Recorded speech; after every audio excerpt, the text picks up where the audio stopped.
Once it starts.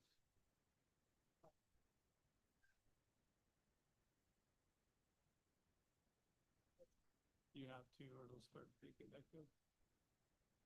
Well, could use a minute.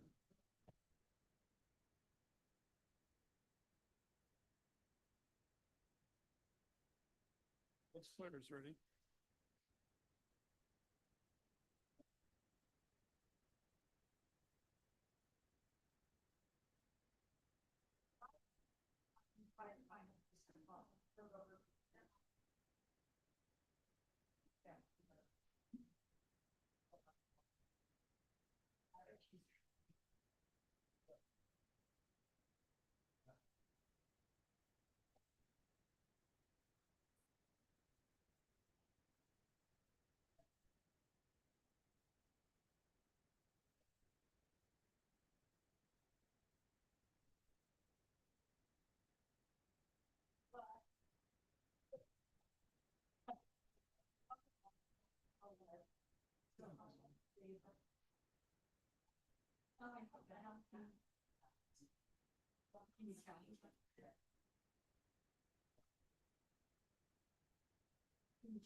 Madam Mayor, are we ready?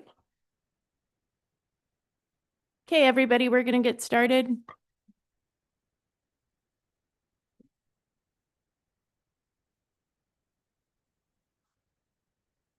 Okay, I call this meeting to order on April 6th. Thank you, everyone, for joining us. Pam, can you please call a roll? Councilmember Reardon. Here. Vice Mayor Cirque. Here. Mayor Gunselman. Here. Councilmember Swift. Here. As of now, Councilmember Feist is currently absent. Can you all join me for the Pledge of Allegiance?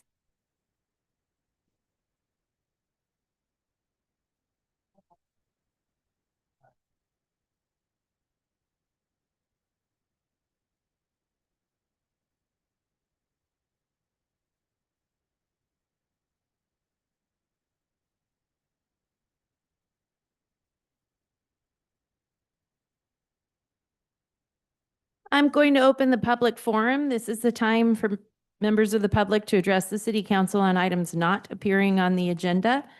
Just a refresher for the guidelines for the public forum. Speakers are limited to 5 minutes. Please refrain from applause or booing between speakers so that everyone feels comfortable sharing their views. Under California's Brown Act, the council is generally not permitted to respond to or engage in discussion on items that are not listed on the agenda. For that reason, the council will not respond to public comment this evening. However, your comments are important. They help inform the council about the community's questions, priorities, and concerns when topics do come before us on an agenda. The city manager's report might include brief updates on some of the things that are brought up. If you want to stick around, that follows shortly after the public forum. So with that, I will open the public forum. Would anyone like to address the council on an item not on the agenda? Go ahead, Court.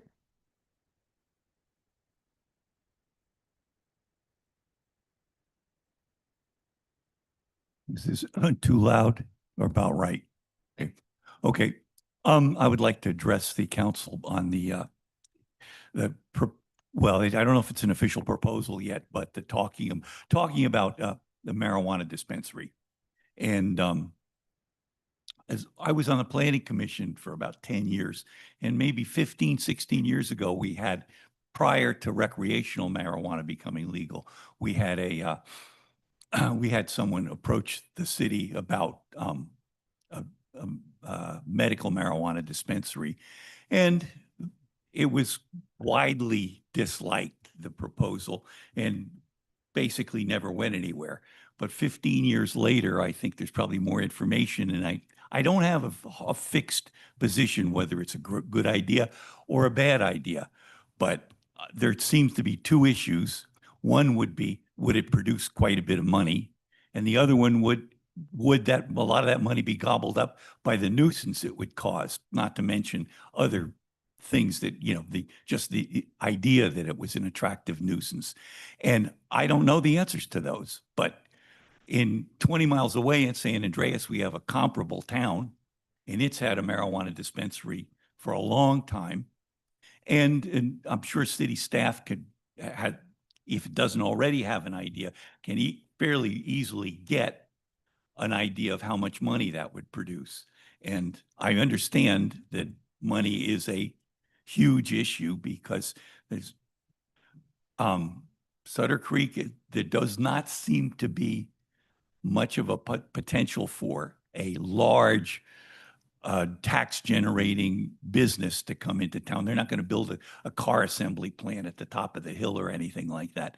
So it seems to me it behooves the city to to look into this very carefully without any precondition, because of course marijuana, there's still quite a few people in my age bracket that react emotionally to the concept of marijuana. And the other thing, when I say the money, it's always important in a city, but we all know the 800-pound gorilla in the room is that the sewer plant, which is going to require a huge amount of money in a sometime not too distant future. And if you end up putting all that money, all the cost of that on the sewer bill, you probably all have to move someplace else because people will go crazy. So, I mean, I think that's one of those things we've been trying to avoid in terms of generating more funds. And if this could generate a substantial amount of funds, it seems to me it's legal, produces money. If, on the other hand, you find out it doesn't produce that much money and produces a lot of trouble, then probably it's not a good idea. That's all I have to say on that subject. Thank you, Bert. Thank you. Who's next? Go ahead, sir.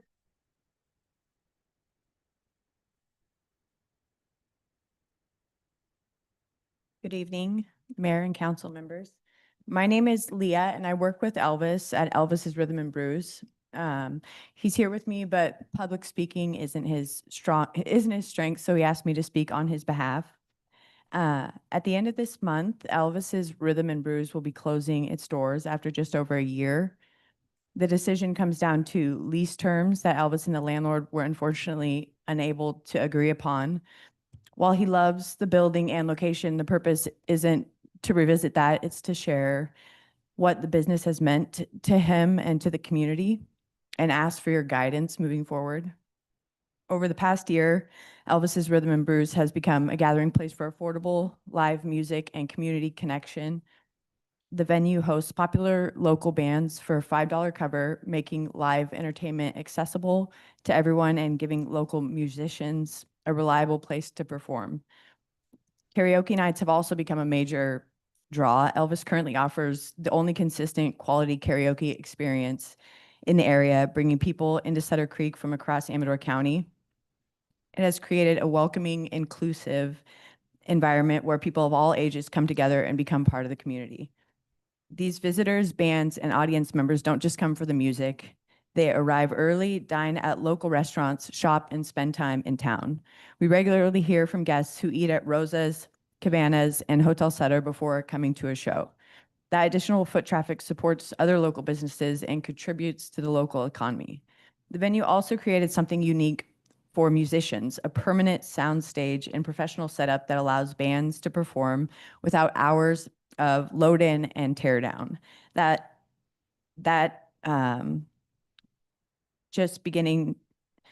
made Sutter Creek an easier and more appealing stop for live music, and the momentum was just beginning to build. Both musicians and audiences were starting to view this as a dependable destination. It's truly disappointing to close just as the venue was coming into its own. However, what matters most to Elvis is continuing to bring music and community to Sutter Creek. or at least keeping it within Amador County. The bands will follow and the audience will follow as well. The demand is here and the support from the community has been very strong. So we're here not only to inform you of the closure, but also to ask if there are any spaces, opportunities, or ideas that the city is aware of, because Elvis would love to explore them. He is committed to continuing this concept and keeping live music accessible, affordable, and local. Sutter Creek has been incredibly welcoming, and this community has meant a great deal to him. Our hope is that this isn't the end, that it's just a transition to the next chapter of Elvis's Rhythm and Brews and a continuation of live music in Sutter Creek. Thank you for your time. No. Okay. Yeah. Thank you. Thank you.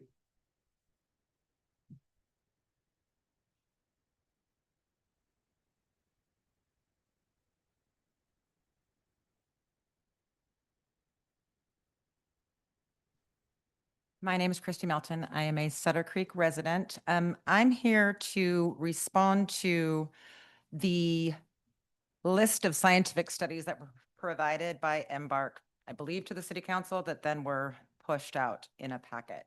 I have read through all these studies. I don't know if these came in response to my conversations with Josh and his coworker, I don't remember her name, I'm sorry, but he had suggested that in the light of my science the studies that I brought regarding marijuana and dispensaries and proximity and particularly mental health issues, such as psychosis and all of that data that I brought, they had suggested that they had responses to that science. So I have read through all of these studies. In short, I'm not going to go through all of them. 3 of them are irrelevant. They deal specifically with medical marijuana, which is not the same business as recreational. None of them contradict the fact that high potency THC causes psychosis, and many of them have conclusions that do contradict Embark's own summary. For example, in one study, Embark's summary states, legal cannabis, sorry, I gotta make this bigger, I'm too blind. Legal cannabis access was not associated with sustained increases in healthcare system burdens. Quoted directly from that study, it says, among the included analysis, there were consistent positive associations between greater cannabis retail access and 1, increased healthcare service use for poison control, 2, increased cannabis use and cannabis-related hospitalization, 3, frequent cannabis use in adults and young adults. It's complete opposite of what their summary is. That's true in multiple studies. I will not go through them all. That quote concludes by saying, in no uncertain terms, quote, there is a positive association between greater cannabis store access and increase of cannabis harm. So I will avoid going through comments on each of these in this particular forum. I will, however, email this to council members. I have simply put on cut and paste conclusions next to the studies that they have provided you with. And I respectfully request that you read those annotations. I don't believe that this science is saying what it says that it's saying. Thank you. Thank you. Thank you, Chris.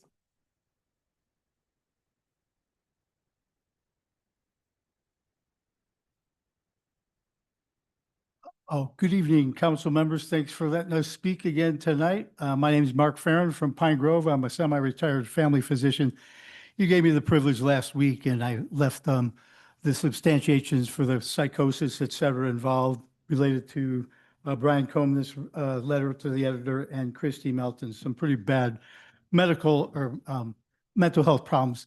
Anyway, tonight I too was looking at some of Josh's abstracts and he puts the link and then he puts the conclusion. But in some cases, he's making his own conclusion. I happened to pull apart one of the articles and it's actually not a peer-reviewed article. I'll give this to Pamela also. It was simply a letter to the Journal of Psychiatry. Josh labeled it. By the way, is there anybody from Embark here tonight? If please, would you raise your hand? He labeled it the Journal of Pediatrics. Now, in that article, it's designated 3 times in the body of the article that it's the Journal of Psychiatry. And then the top of the page and the bottom of the page, it says the Journal of Psychiatry 10 times. Just keep that in mind when you're reviewing some of his cited articles. Okay. And he concludes that the citations that he links will appease you and the public that there's no danger to our youth. As you remember from the meeting last in the 16th, there's a big danger to our youth, especially if they start smoking before 18. And okay, so the big deal was Brian's discovery of this legitimate article. Oh, by the way, Josh has a second article that that also says that the youth are not going to be affected.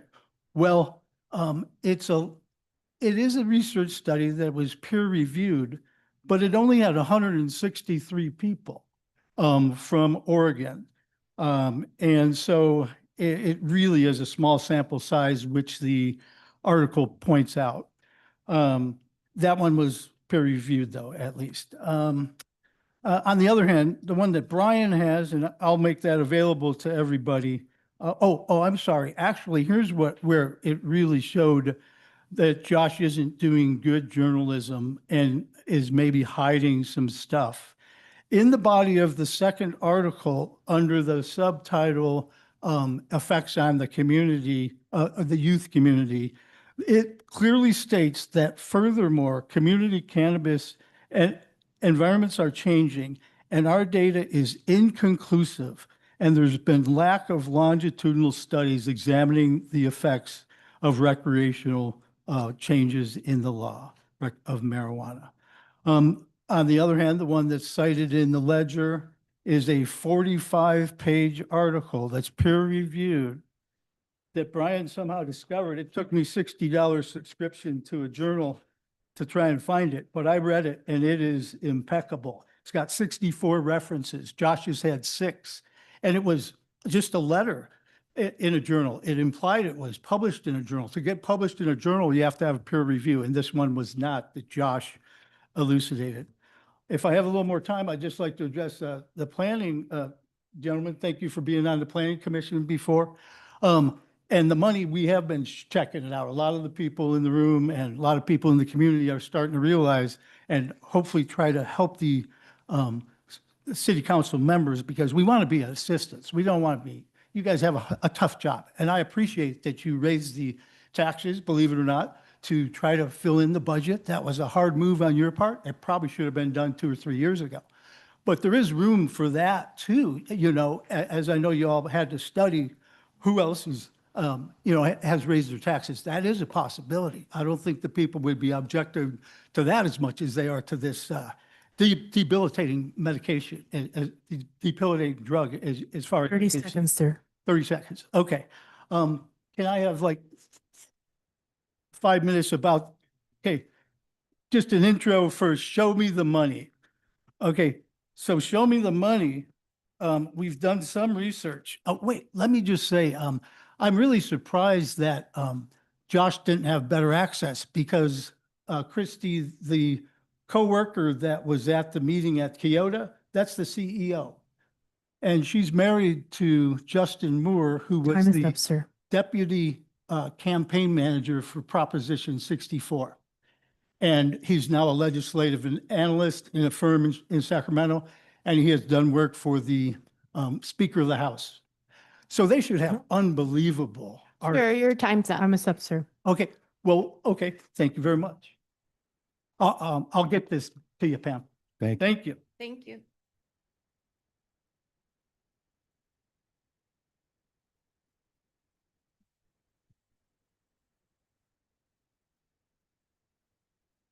Anybody else care to address? Go ahead.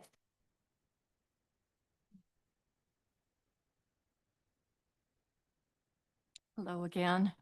My name's Barbara Combs. I live on California Drive in Sutter Creek. And I also attended the meeting with Embark in Sutter Creek in March. And subsequent to that, I felt like, I started thinking about the sacrifices that the city might be making if they pursued this. And I wrote to each of the council members. However, when I saw the packet for this current meeting, there was nothing about my email in that packet because I didn't understand how something ends up in the packet, like a letter. There were a number of letters about the issue in the packet, but mine wasn't there. So I found out that I didn't handle it properly anyway. So I want to give it to you now. I'm not going to read the whole thing because it's rather lengthy. And presumably the council members have a copy of my email. However, I never hear from them, so I'm never sure did they receive it or not. So I'll give you a copy as well. And in addition to that, I feel as though this is a great document that comes from the Department of Cannabis Control in California. It's a one page and it addresses so many of the concerns that we've raised in these meetings about mental health, minors and young adults, high potency, the effects of cannabis use and so forth. And it's one page. So that's all I'm going to do right now. Thank you. Thank you. Thank you, Barbara.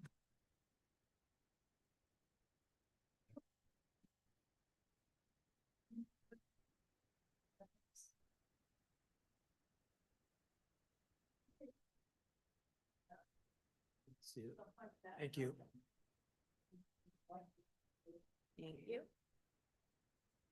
Thank you. Anyone else?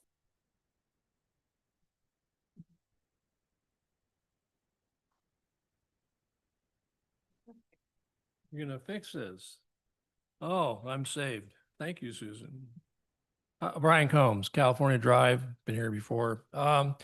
Two subjects. One, Elvis was great. I have a small electronic music club. We meet there every 2-3 months, and he's been great about hosting us. Something that's really hard to do, to find a venue willing to have a bunch of synthesis nerds show up and take over the place for a few hours. And I would vouch for his value to the community. But what I'm here for today, Barbara passed out that little flyer, and Dr. Farian addressed the fact that Joss's submissions. I had a letter I was going to write. It got too long, so I'm here verbally to do it. But I want to point out that of all those 13 citations that Josh gave you, none of them deal with that last page in the pamphlet about mental health and effect on minors. He avoids that altogether. Why is that? I'll let you guess. But what I really came here to say was there's citation wars. They say this, we say that. And I'm appealing to you to make a decision about what kind of city Sutter Creek should be and not get into the weeds about these studies and stuff, although they are important. But Jewel, the mother lode, means something to me. And I think it should mean something to the community or not just any other place. Quality of life here. We should stand up and support the rest of Amador County. There's no dispensaries, not now. Nip it in the bud. Thank you. Thank you.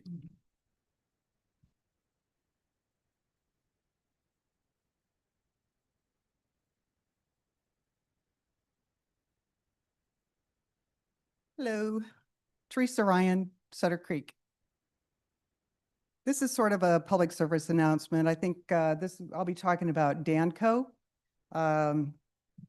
Danco and the cannabis dispensary, I feel, is a very bad combination for Sutter Creek.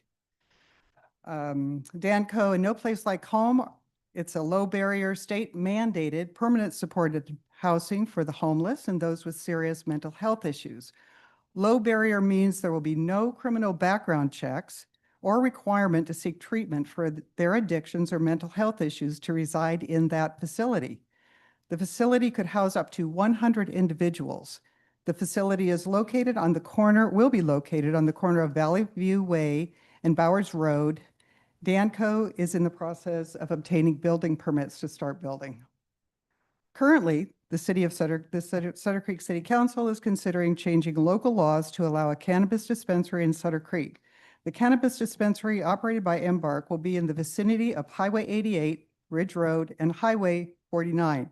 This is within walking distance from the Danco facility that will house the homeless and the seriously mentally ill. Many in the Danco facility will have active addictions, severe mental issues, and may be on medications, which would have serious medical and psychological effects when consumed with the higher levels of THC, which is the ingredients in cannabis that makes you high, which is sold at an Embark cannabis dispensary. Higher levels of the THC have been linked to cannabis use disorder and may lead to the following: hallucinations, schizophrenia, depression, anxiety, temporary psychosis, thoughts of self-harm, suicide attempts, and suicide. The source is the California Department of Cannabis Control, and I will have a flyer for you all on that. The Sutter Creek Police Department will be the responding agency to all incidents at the Danco facility.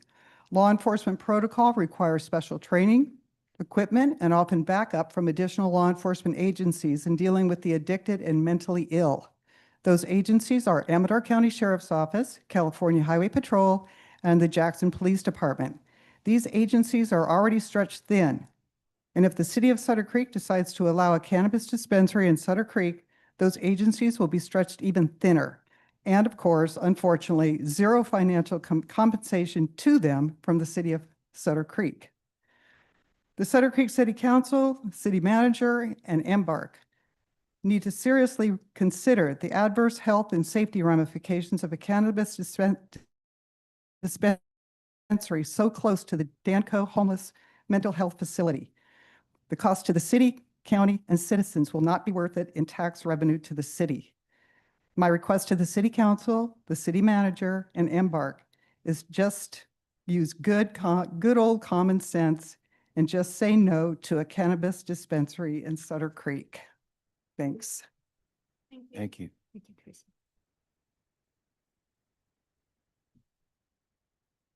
Thank you.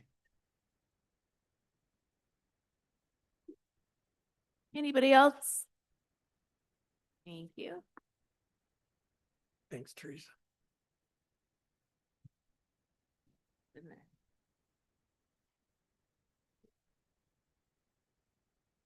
Good evening. On a positive note, I'd like to come up here and express my gratitude for Claire and Tom, as in February, they were essential in helping assist and facilitate the use of the public facilities, the Sutter Creek Primary School for our Amador County Office of Education, our special ed students. We have every year a Valentine's dance, and the previous site that we had scheduled was unable to, it fell through at the last minute. And I just want to publicly express my gratitude for Claire and Tom that they went above and beyond in helping facilitate the use. And I was unable to show up before, but I wanted to prioritize my attendance tonight to express that gratitude, because sometimes I'm very blessed to have connections in the community to help support the program, because sometimes the school is not able to do it. But when you have welcoming communities that support school programs, it means the world. And in my program, we have adults who are learning how to adult, learning independent living skills and vocational skills. A lot of what we do is also in giving back and volunteering. So thank you very much. Can you say, please, your name and who you're representing so we can say you're welcome?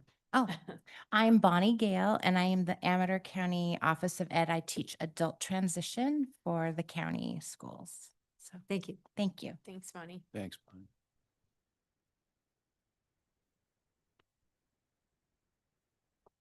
Anybody else on an item not on the agenda? Okay, so we're going to close the public forum and move on to the city manager's report.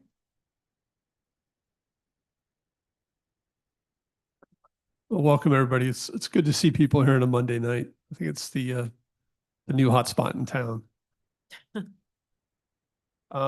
Some quick updates on things going on in the city. Well, jump in on wastewater first. So we've been installing smart meters around town to measure a lot of the work we've done in the last couple of years. And this picture at the top, there's a meter we got in right before the storm started. And we're supposed to get a good storm again this week. So we hope to get really good data. This is in multiple locations around town. And then also last week, Dan and I and Corey, our wastewater operator, met with Ione and CDCR. Again, we're starting our regular monthly operational meetings. Again, a lot of good conversation. Everybody's sharing, talking. It's a market change from several years ago. We are going to start disposing first in a couple of weeks. Just briefly though, because CDCR had to hold a lot of water last year while we were doing repairs. So the plan is we're going to switch back and forth a couple of times during the summer. But everybody seemed comfortable with it, and I think it'll work well. On the economic development front, I've been updating you guys on this idea of providing a car at the airport to let people get to our businesses. I think we finally got a pretty clear answer from our RMA that it's not going to work through there, primarily because they insure us for city employees to drive vehicles. And if we have other people driving, liability is capped at a pretty low level. So I'm continuing to look for options there, possibly private insurance, working with some of the businesses in town. Are you still working with, I can't remember her name, at Hotel Sutter on that? Yeah, I am. But again, nobody wants to put their hand up to take all the liability. So that's what we're trying to figure out. And then we also had a meeting last week. The director of the Carlson Center for Innovation at Sacramento State came to Sutter Creek, sat down with us at Chocolate.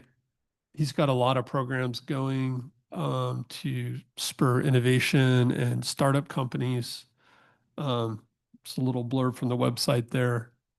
So it's a really good connection. He seems very interested in supporting us and really supporting the region. So we're going to continue to explore how we can leverage some of his programs to hopefully bring some new businesses and new jobs to this area. And then we got a lot of comments tonight about the cannabis update about Embark. So just briefly again, they initiated discussion about a limited pilot. They did hold a community meeting, but they have not filed an application yet. So this, from the city's perspective, we're still awaiting that. Just one thing from the public comments, that the Valley View Commons, which is being built by Danco, 50% of those apartments are for low-income working people. And then the other half will be for the transitional housing. Just wanted to note that it's not all transitional housing. And then some more good news. We did get the grant from the Amador Community Foundation for the pump track. So that will be going into Bryson Park. So we're really looking at adding some amenities and making Bryson as nice as Mini Provis is. And then hopefully you guys have continued to notice the work being done on Sutter Hill Road. Gone through, cleared out all the brush, then we went through and cut up a lot of trees. And now the only thing that's remaining, which I'm calling phase 3 here, is dealing with the trees that are leaning over the wires, leaning over the road. Hopefully we're going to do that next week or two. It's going to be a coordinated effort between Public Works and Campbell Construction and possibly the fire department to hold those trees, cut them down, and then chip them and haul them away. And then we also have some pretty big burn piles that need to get burned off as a result of all this cleaning. Has AT&T expressed any willingness to be a participant No, in protecting their own telephone lines? Apparently they don't do anything until the line falls down. Thank you. Well, that's a drag, but the rest of it has been just an awesome example of all these groups working together, and you hear people in the community talking about the teamwork, and I've mentioned it, but I'll say it again. So thank you. Yeah, I've been really happy about it. And then the Monteverdi Museum Board, I think, met for the first time since before COVID. And I kind of gave them an update on our efforts to get grants and various issues with the museum. I think there were some good ideas that came out of that. There's some grants from the Native Sons that I think we're going to look into. So we're working just to finalize proposals. We had some really high proposals to fix the rain issue, and I think we found a company that seems a little more reasonable. So once we get all those numbers in, we're looking to hopefully apply for some grants. The duck race is committed to providing some funds this year, and really kind of preserve this really cool museum and a cool example of a general store. And then I wanted to share with you some things on the code enforcement front. So Sam Emerson, who works with Derek, is going through our ordinances to recommend areas where we need to probably strengthen them to be able to enforce some of the things that people have complaints about. I did get a call about this issue behind Kyoto Inn. The first picture is the before, and then the bottom one's the after. So with a polite email, Kyoto jumped to it and really cleaned it up quickly. So I just wanted to share kind of an example of when things work well. That's good. Hopefully we'll see more of those. And then just some other projects. So people are starting to ask about the swimming pool. Again, with Acrid dissolving, the city is taking over management this year. We started recruiting for lifeguards a couple of weeks ago. Ads are in the newspaper and the positions open on the city's website. We'll be working to promote that more. But if anybody's interested in being a lifeguard, get your application in. They can also go through the certification that's happening at the Jackson Pool. There's several sessions for certification and recertification. So anybody that wants to work as a lifeguard should attend those. We are intending to start selling passes towards the end of April 27th. I think Jackson is starting to sell theirs on May 1st. And the pools will plan to open on June 6th after school gets out. I also just wanted to say thanks to Amy Peterson, who always takes care of the planters on the bridge. I think she's in the middle of upgrading those for the next season, but they always look great. We are starting to work on our budget. It's kind of on here twice. Part of that is getting estimates from the county on what they're going to charge us.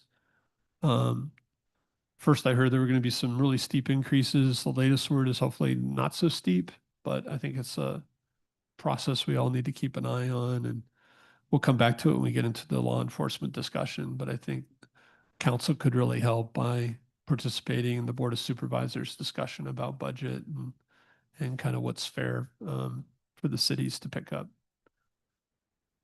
We also had, we think, a bunch of kids put a lot of graffiti in the bathrooms in the area over there and over here. And so again, if it's disappointing, costs us money to keep those things cleaned up. So if anybody sees anything, please let the city know. This other bottom picture on the left, our crew's working to get the creek ready for the duck race. Did a bunch of work. They're going to come out again, hopefully right before the duck race, do a final cleanup.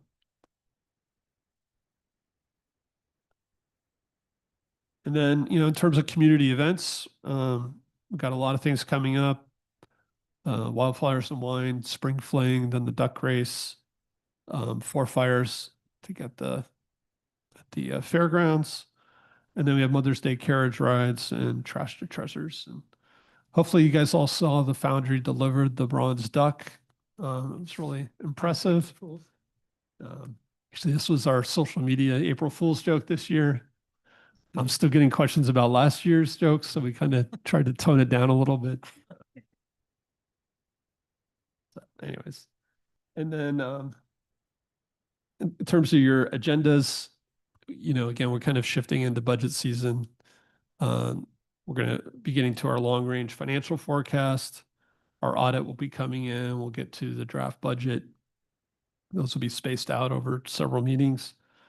In our next meeting, we're going to bring you a draft of the tree ordinance. We also need to extend the moratorium. And then hopefully we'll also have a draft ordinance and we can discuss if you guys want to send that to an ad hoc committee. Hoping to have more of an update on code enforcement. And we're going to have a small update to the safety element for the local hazard plan that you adopted in the last meeting. We'll have this discussion about the treasurer. And that's my update for today. Any questions for Tom from the council? Don't, thank you. Public? Thank you, Okay. Tom. Good evening, Troy Mobley. I wanted to find out what the status is of cleaning up the creek. I know you had to get permits from the state and multiple agencies, and I thought it was going to happen like a year or so ago. What? Yeah, we still don't have thanks, Troy. We still don't have a plan to go into the creek and really dig out a lot of the stuff that grows there. So we continue to just cut it down seasonally. It's on our list, but it's just there's a lot of requirements around it. We have to find a biologist who can be there while we do the work. So sorry I don't have a better update, just something we're working on. Thank you, Tom. Takes us to 6A, the approval of the minutes from March 16th.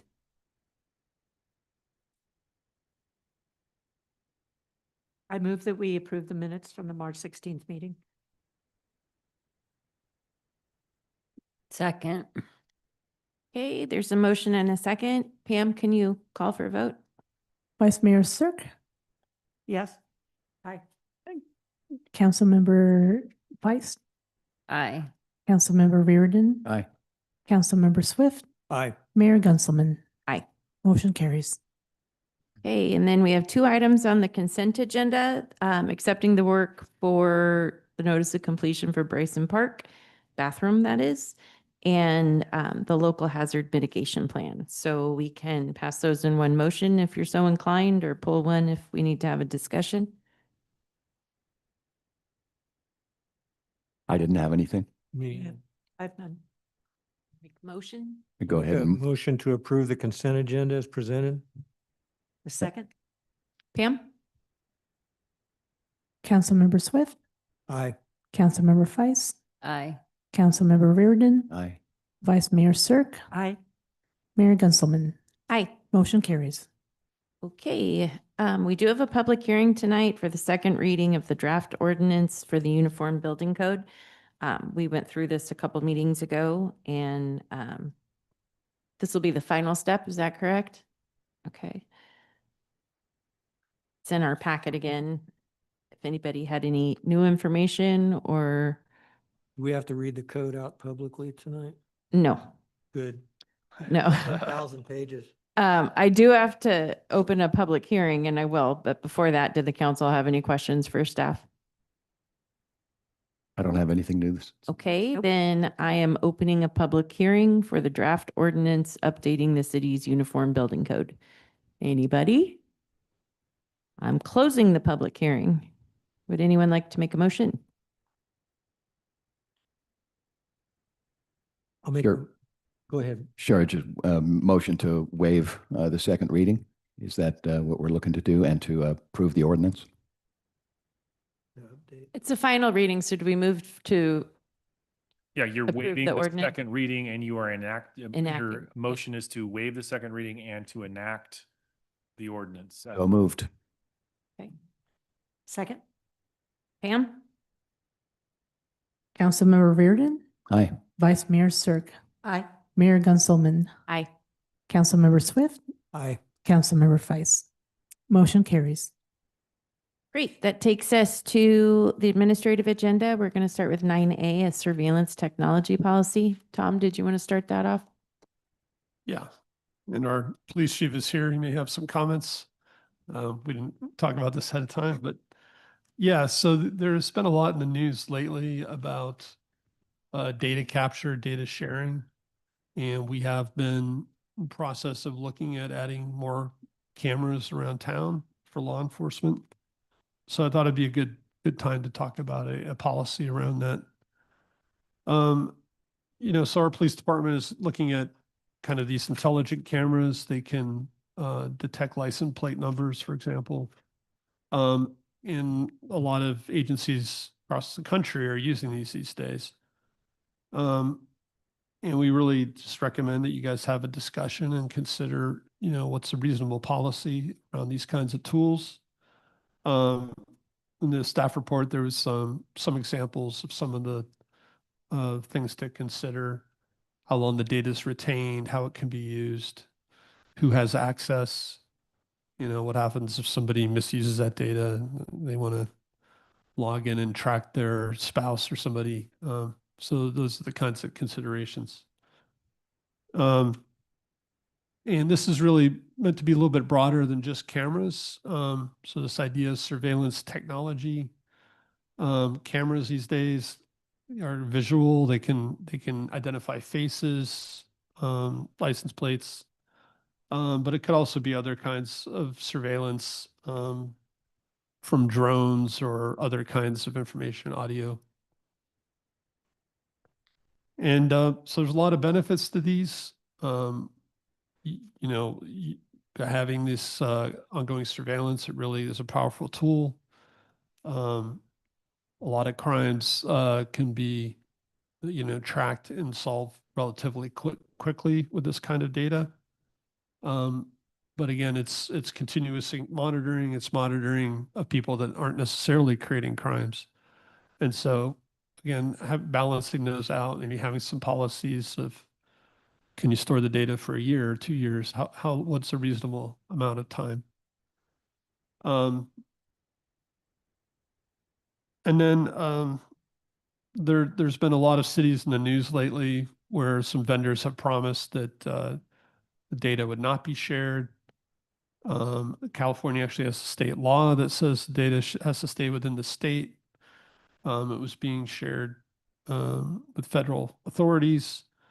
Primarily this company Flock, which has a large market share at this point. And several cities have been terminating their contract with Flock and looking at other providers.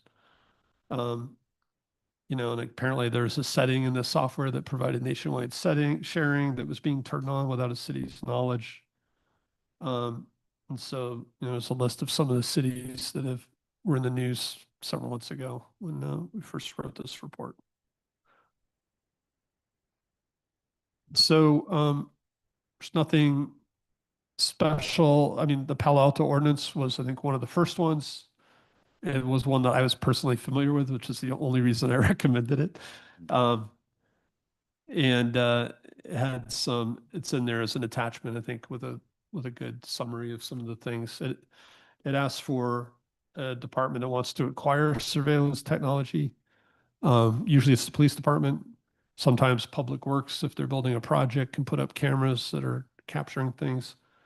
That basically the department comes and says what they want to do, and they would answer certain questions in a policy. Again, who would have access? How long would data be stored? How secure would the data be? And who would it be shared with? And the council would, approve the purchase. And that, once a year, there'd be a report about the use of surveillance technology.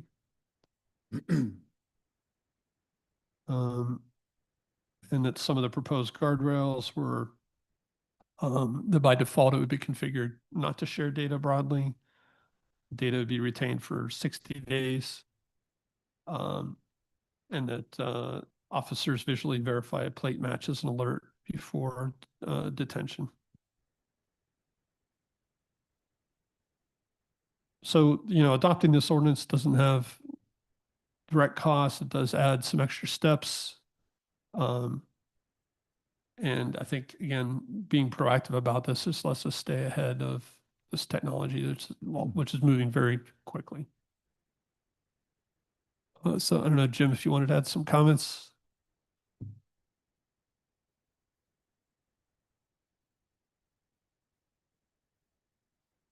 Good evening, council. Good evening, citizens. One thing I wanted to add, and it's in the report, Tom, is if you adopt this, it puts in a requirement that future vendors will have to comply with our policy. So we won't be adapting what we do to their policy. They'll be adapting what they do, the product they offer us, to your policy. And I think it may not seem valuable today in this room, but it is. So I encourage you, please, to seriously consider moving forward with this.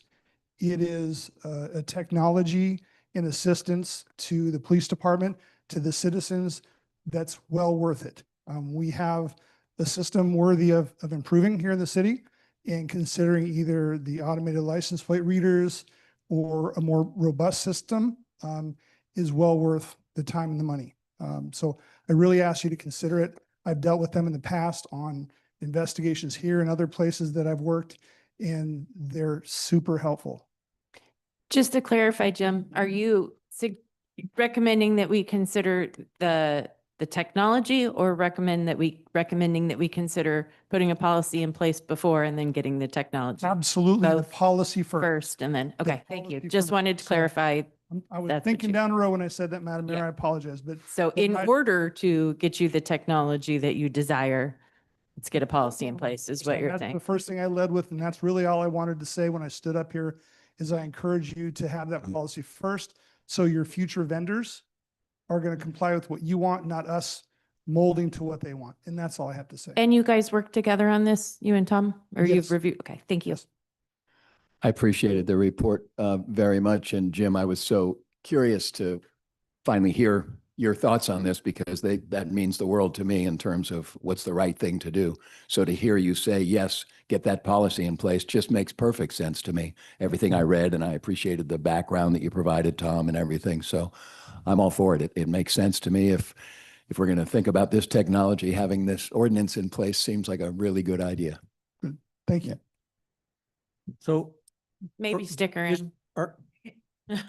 are we here to discuss the policy tonight, or just to? Yeah, I gave you guys an example. I think if you guys have So things you want to tweak or things. I have questions, a couple lots of questions. So Jim, it says, the system shall be configured to block all data sharing with federal agencies, ICE, CBP, ATF, and out-of-state agencies by default. So I'm assuming that means that the company that you contract with cannot share it. But if there was a crime situation that occurred and there was data on there that was relevant to a federal crime, and you would be allowed, the police department would be allowed to use that, share it then with the other agencies if that's appropriate? So SB 54, the core of that law really was started based upon immigration. So I'm not an immigration officer. Your police department are not immigration officers. We're peace officers. So for that purpose, it doesn't matter to us. We would not share it with immigration folks. It's not our job. It's, typically in a county, that's the sheriff that deals with immigration with people in custody. So it really is a non-issue. Where it does get dicey, in full transparency, is that, let's say I'm working a case in conjunction with the ATF that has nothing to do with immigration, and we have a task force and we're working together. What I might get from that information, we would share with them for the greater purpose of our Sutter Creek case, not for something that we don't have ownership of. That's just good case management. I know we wouldn't share with anyone that didn't have anything to do with ours. However, and I'm sorry, I know you're about to talk, sir. People can access the site. So the one that Tom mentioned, it's a large vendor. I don't think we're in a position at this point to say that's the vendor of choice or not. But that one vendor, people buy into it. So part of what you get, and we had this discussion about 2 years ago when the sheriff's department wanted to put one in, we really can't control who has access to it other than the guardrails put in place by the company or the department that has it. So let's say I don't want to put it on the sheriff's department, Apple Police Department has something in place. They don't put on the guardrails about federal sharing, then someone could get access to it. We will have that in place. It's my intention, if we got down the road and we had that policy, I'd put that guardrail in place where it couldn't be shared because that's consistent with SB 54. Other than cases, again, that we're working in conjunction with those agencies that have to do with our city. But in that situation, but only you would have the decision whether to share that information. The vendor could not share it. No. Correct. No, Okay, that- just want to be clear on that. That would be ours. Yes, sir. That's what's meant by default off, Yeah. right? Yeah, so it's not up to them. If somebody wants it, they have to come to you or us. Correct. And my broader answer would be if it had to do with us, then it's right to share it. If someone's helping us with a case and their federal agency has nothing to do with immigration, again, that was kind of how that whole thing started, then I think it's good to share because it's something we're doing together for our city.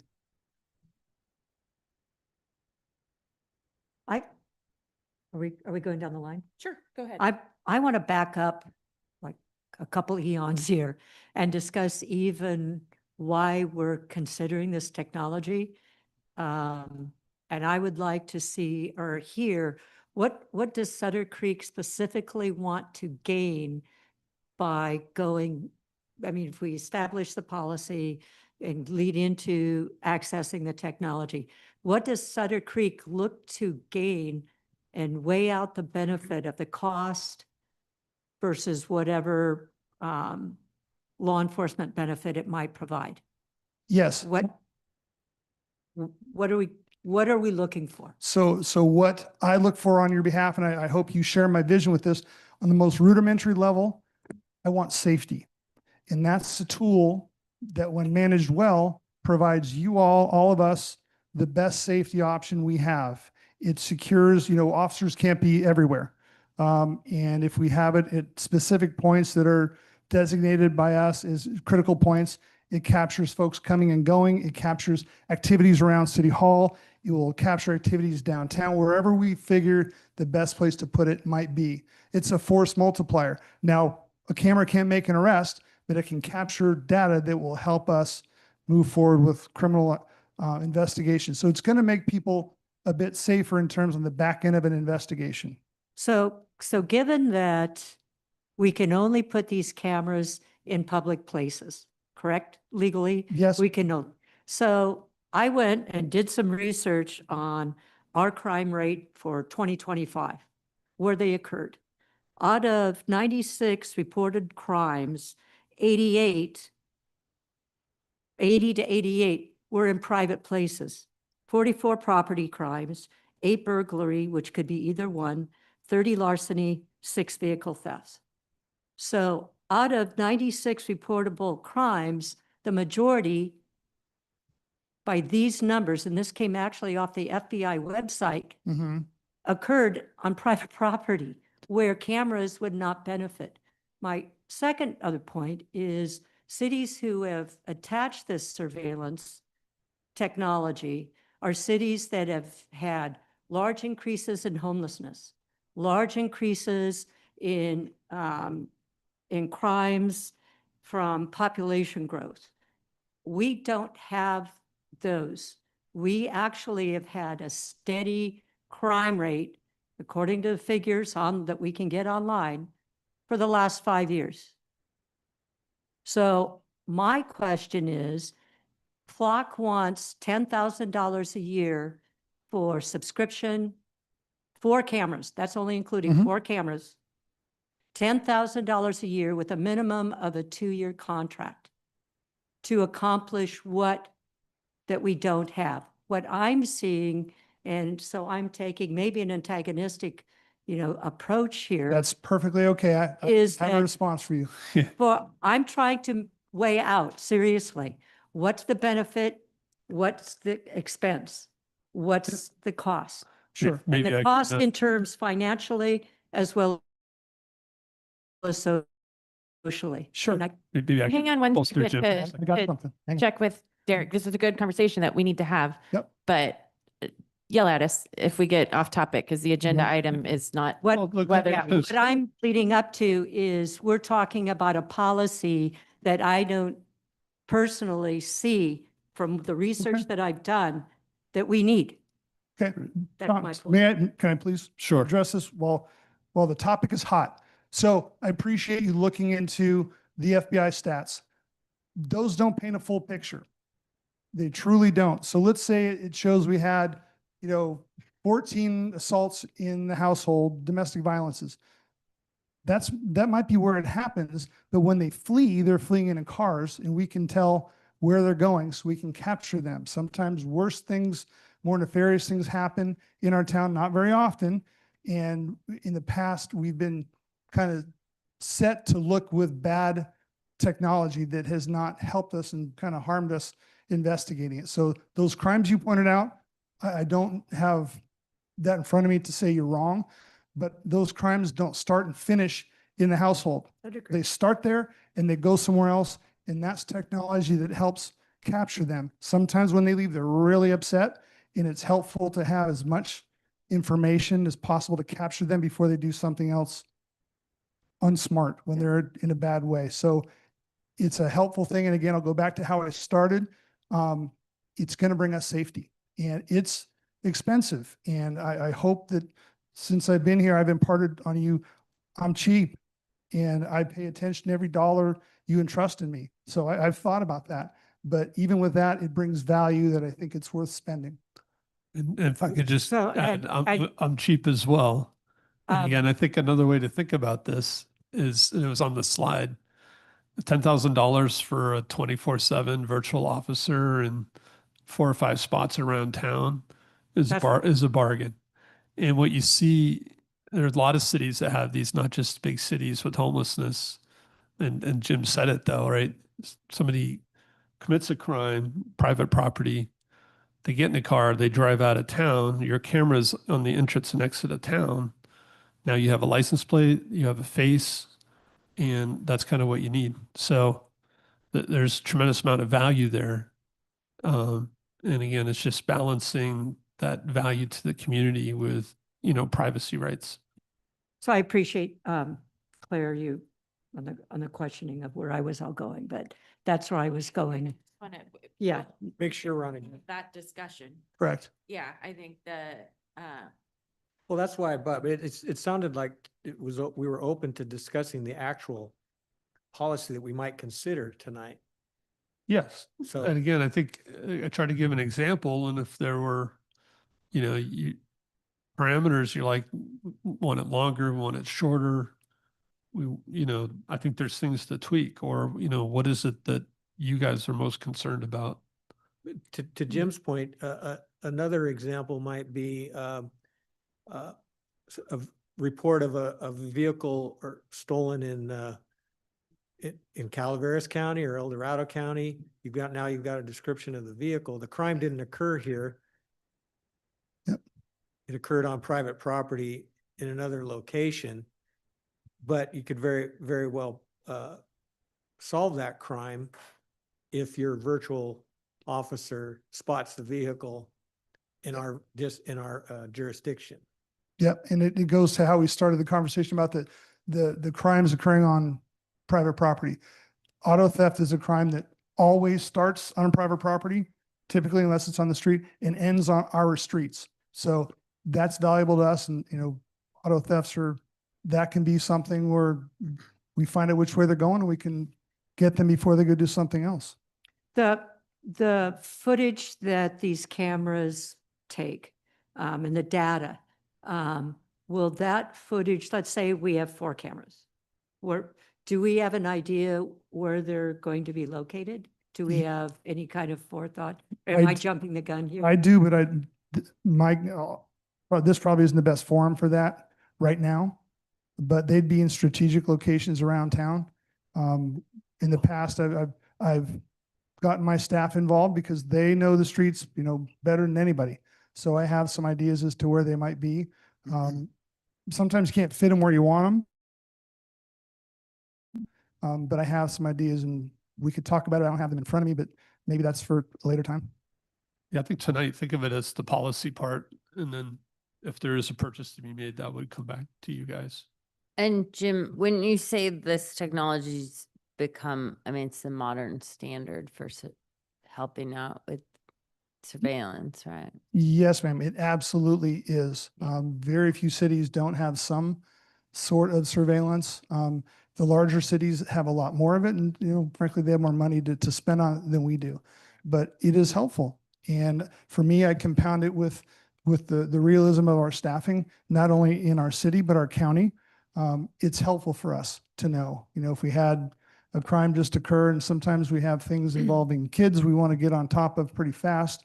It's nice to plug that in there, see which way, you know, if a car went a certain way, and it helps kind of direct the officers, be it Sutter Creek or one of the other departments in our county to head that way. So it is helpful. And as your police chief right now, I'm all for every guardrail, legal guardrail that you want to put in place. There's a responsibility with this data, and I and our staff, you know, I'm all for whatever guardrails are reasonable and workable. Jim, did you review the Palo Alto ordinance that Tom's kind of? I did. Yeah, I did too. And that was one of the things I was going to ask you. Was there anything in there that jumped out at you where you'd like it to be a little different? Because when I'm looking at it, I don't know, it looked fine to me as a starting place. I'd look to your expertise to. Well, for me, I always think about kind of the staff time on the back end to prepare reports. Yeah. But we could make that work. So I think it's a good policy. Yeah, it looked like it to me. Yep. So will the footage be limited in terms of guardrails, like for federal agencies, like what you were talking about? Yes. But is footage part of the Public Information Act? Could footage be requested to be reviewed by a citizen who thinks, you know, for some reason they were videotaped and they want to make sure that they weren't included? Can that be accessed? So I'm going to give you a two-part answer. My first part is this. The second part is going to be, I'm going to point to Mr. Cole and have him pipe in. People can submit a PRA for anything, and I've seen them for many relevant, good purposes, not purposes, but requests, and some that weren't. People can put it in if they want, and we can evaluate it if we're going to release the information or not. When they're dicey and I'm not sure, I ask our city attorney for guidance on that. And I apologize for putting you on the spot for that, but could you share initial thoughts on PRAs related to, so it'd have to be non-criminal. Non-criminal, if it's an ongoing case, they don't get it because it's part of discovery. It's part of case security. But just a regular citizen that thinks they were, you know, videotaped, my first default would be to talk to Mr. Cole. So let's do it publicly. So Derek, is that? Sorry, Derek. It's hard to give you an answer without having an actual request and some context, but we likely would have to blur faces, blur license plates, other things like that. So we'd have to look at everything on a case-by-case basis. But I don't have, I mean, I don't have a blanket answer right now. Okay. Could that be something that we could build into this policy? I think we could, but it would have to be consistent with the law. Yes. You know, what I wouldn't want to do is one spouse thinks the other spouse is stepping out and they're hitting us up for PRAs for footage of the car leaving their house. And that's where it would be dicey. We'd have to figure out the lawful thing to do. I do have some experience with these, as you know, at school. And I love your system. I won't name it, but I love it. We live or die by those things. And we can't show them to anybody because there's minors on them. You know, they're just used to answer questions and solve problems. And, you know, it's not criminal, that occasionally it is, but they're extremely helpful. And I wonder, back to one of your points, Julia, and I agree, I'm sure larger cities that have higher crime get these, but I would think that smaller cities that deal with some of the same staffing issues that we do might do the same. And I hear you, it's not the same as an officer, but you know, it's something to bridge the gap a little bit.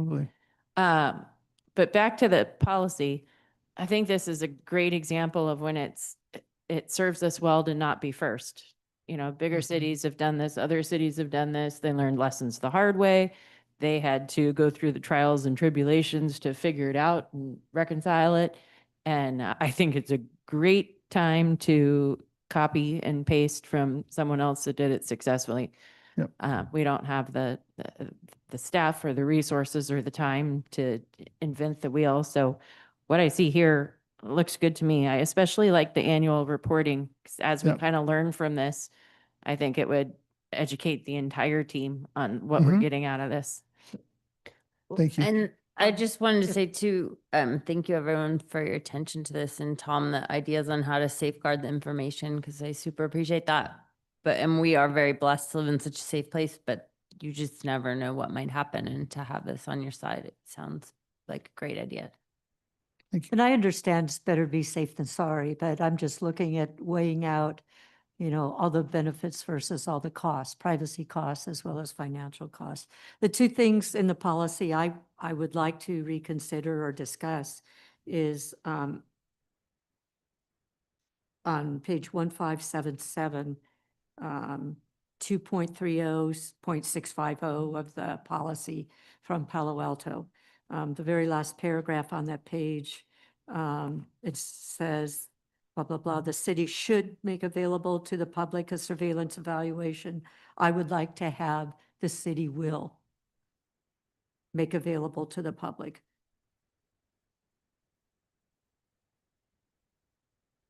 A surveillance evaluation and a proposed surveillance use policy for the proposed activity. The other, I'm trying to find it now. I don't know if it was in the policy or just in the description, 60-day retention. And looking on other cities' policies, the pretty much standard is 30 days. So would there be a reason why we would want to go to 60 days when the common use is 30? Absolutely. Some crimes, again, we don't have these crimes all the time, but they happen any place someone has an automobile and they're inclined to come to our city. It's good to show history. Let's say someone came up here, this is just a broad hypothetical for you. Someone came up here and did a bad deed. And we'd want to know how many times did they drive up and down in our city? So let's say we caught them and they said, I've never been here before. I was here one day.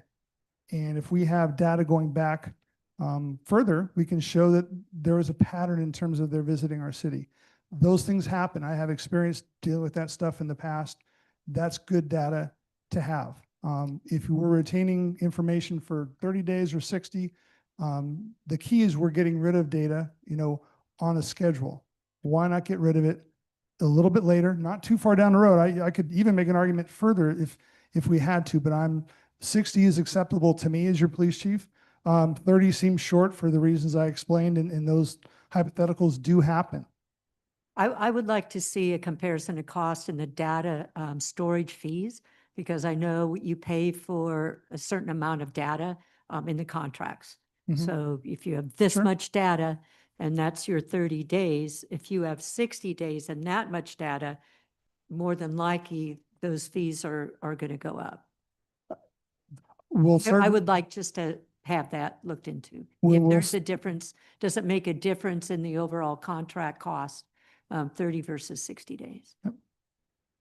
To the extent it's my place to do that, absolutely I will. I would say, let's buy a car with 4 wheels, not 3, that moves in a way that we need it to. Right. My hope would we get to this point. I'd like you all to be satisfied with our recommendations, have it make sense to you, and then move forward. Right.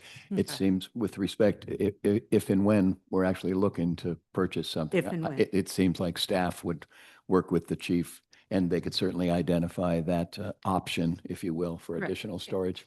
I would think though with deal. digital storage, that couldn't That's, be a huge deal. no, it's, Depends, these yeah. days, it's. not- Everything No, costs. Just curious why Yeah. we chose 60, Yeah. why this includes 60 and we would go with that. I would have preferred 90, but 60 is I bet. good. I mean, honestly, I can live with that. And I was thinking, where could I go down and still feel good about presenting it? Yeah, you know, and privacy and all that stuff. Yeah. I think, So also looking down the line, and I understand the policy, and I'm not against the policy. I'd rather have something in place and then discuss the nuts and bolts. But will the data, the footage, will that be reviewed? Say, do you have an idea or a plan on a regular basis, on demand, or on an ongoing basis? so we can set a schedule for that. And what is reviewed in short is what was accessed, not all, because the data is going to be a bunch of cars going by, but it's typing in license plates, you know, 51234F. How many times was that car ran and by whom and for what purpose? So we can put in pretty good guardrails about that, about how often things are run, and we can find out why they ran it, make sure it's pertinent. I was disappointed to read that the license Go ahead. plates readers don't register speeds. We're Jim has working on that. something to- There's stuff in the works with that. It's his turn. Sir, yes, sir. Do any jurisdictions own and operate their own systems in-house? Many, you know, Mhm. we're one of them. We have a system that it's a surveillance system. We record, you know, movements, not automated license plate readers. So we don't have that. I don't know about other, maybe larger cities might have their own, Are but there can you purchase that license plate reading technology and then operate in-house? And is that a consideration? I know we had this similar discussion in regards to body cameras. You know, you want to lease them or basically and have the vendor provide you with and store the data. Is it an option to do it in-house with these cameras in town? so it would be an option to do it certainly with static cameras that don't have automated license plate readers and logging cars. That you could do. You're going to go down in quality, I believe. Okay, so the technology then doesn't exist to do it in-house and read license plates. There are services where you could own the cameras instead of rent the cameras. Okay, But so most of you're gonna explore all those options for us? Yeah, and- but the and- smart software tends to live in the cloud and where all the storage is. So you Okay. license the software. Mhm. But- I just want to make sure that we consider all the, what would Yeah. be provide the most bang for the buck. Yeah. And be you know, a good system, but Yeah. and still be, And do what we need to do. I will take your directive to look into that and bring that forward if you approve the policy. I can tell you historically, we did that initially when we bought our first iteration of body cameras. And we as a group, you know, couldn't put much money to it, and you get what you pay for, and we got what we paid for. And recently then we went to the new system Lens Lock, and I appreciate you all approving that. It's a phenomenal system. That's cloud-based. That's, it's a whole different thing. It's a lease, like we talked about, pretty much most of the good ones. You're leasing the equipment, you're leasing, you're paying for storage, but you can buy your own. It's just sometimes you get better product when you have a larger support system behind you. But I will look into that, Okay. and bring back things for you to consider. I think Julia brought up $10,000. I'm not sure where that came from, or someone brought up $10,000 tonight, but if we're ballpark talking about that, Dan, how many times and how many hours have we cleaned paint off the walls this year, and how much did that cost? And, you know, not a major crime, but I think that these cameras could help with things like vandalism and graffiti. Yeah, And it depends on Eh, the, yeah. If Yeah, I could add please. with the paint and the graffiti in the bathrooms, to me, it has a greater impact than most might think. You know, people come to our city to visit and you see, you know, weird graffiti in the bathroom. That doesn't sit well with folks. Doesn't mean they won't have a great time downtown and in the wineries and enjoying the creek, but it's something they think about. I would hope that any system that we get would have the ability to easily locate the cameras to hotspots that you're having trouble with. There's always labor costs in moving them in technology, you know, to make sure it Well, will maybe link some up. wireless technology or something, just to throw that out there. Sure. Since you mentioned graffiti, Yeah, typically I would think graffiti is going to happen in areas where you wouldn't necessarily have a camera. That's But you true. We're could- not gonna have cameras in the bathroom. No. No, Um, but you could have it outside in the parking lot. That's a public space.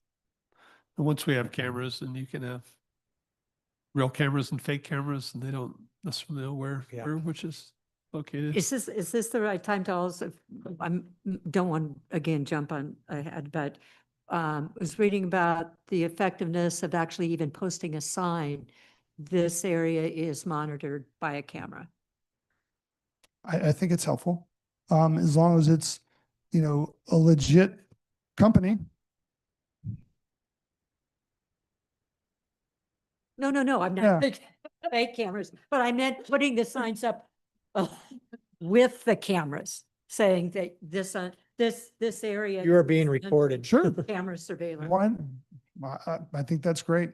Anything we can do, because I want to stop people from doing bad stuff. If you go with ALPR, that's not really relevant because it's going to be, on Main Street up at Ridge and people are passing by, and the value, our added value is being able to look at that data later to help us solve crimes. So, but if static cameras, sure. Anything we can put up there to make people think, we're watching them. No, I meant along with the cameras, with Sure. the surveillance camera themselves, posting a sign, just letting Very people know ahead of time. There's Like warning. I think we're going down a slippery slope right now, but there's also a downside that if I want to commit a crime in this parking lot and I know there's a camera right here because there's a big sign, I might disable it before I do my crime. So, we can have that discussion later, but Yeah. positives and negatives. So So as far as tonight's agenda item goes, did the public have any comments? Okay, Tom, what are you looking for from us? yeah, so really wanted to know that the majority of council supported this idea. So I think a motion to direct us to develop an ordinance along these lines is what we're looking for. So moved. Second. Pam? Councilmember Feist, Aye. Councilmember Reardon, Aye. Vice Mayor Cirque, Aye. Mayor Gunselman, Aye. Councilmember Swift. I, Motion carries. Okay, that takes us to 9B, a law enforcement update. Yeah, and then we do have the mid-year expense check-in. So trying to stick with the theme here tonight on law enforcement, and then Mason's waiting for his item. So it's kind of a twofold update. Last year you guys formed an ad hoc to really look at costs of the police department, the sustainability financially of the police department. And we've got you updates before, but just for members of the public as well, the ad hoc really looked at the cost of police forces across California, particularly small rural police departments. We found that we manage our expenses extremely well. There's really to have staff 24/7. We really can't cut anymore. We just won't have enough people to have somebody, covering. And so, we brought you that update. You guys directed us to talk to the sheriff at the county level to see what it would cost for the sheriff to provide police services to Sutter Creek. And we also identified that if we could generate more revenue, then the department would be sustainable. You directed us to talk to Amador City because of their proximity. We could potentially provide police services to them. And so the staff report had updates on both of those. And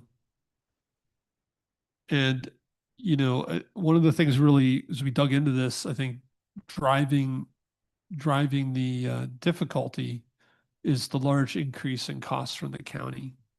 So this is something that I did after the report came out, but really in the last 4 years, the cost from the county to the city for dispatch and for animal control have nearly doubled. And, it's gone from about 100,000 to over 200,000 when you add them both together. So, the rate of growth has been way above inflation. It's really hard for us to balance our budget without kind of predictability here. And, you know, what I was saying in my city manager comments earlier, the county is working on their budget right now.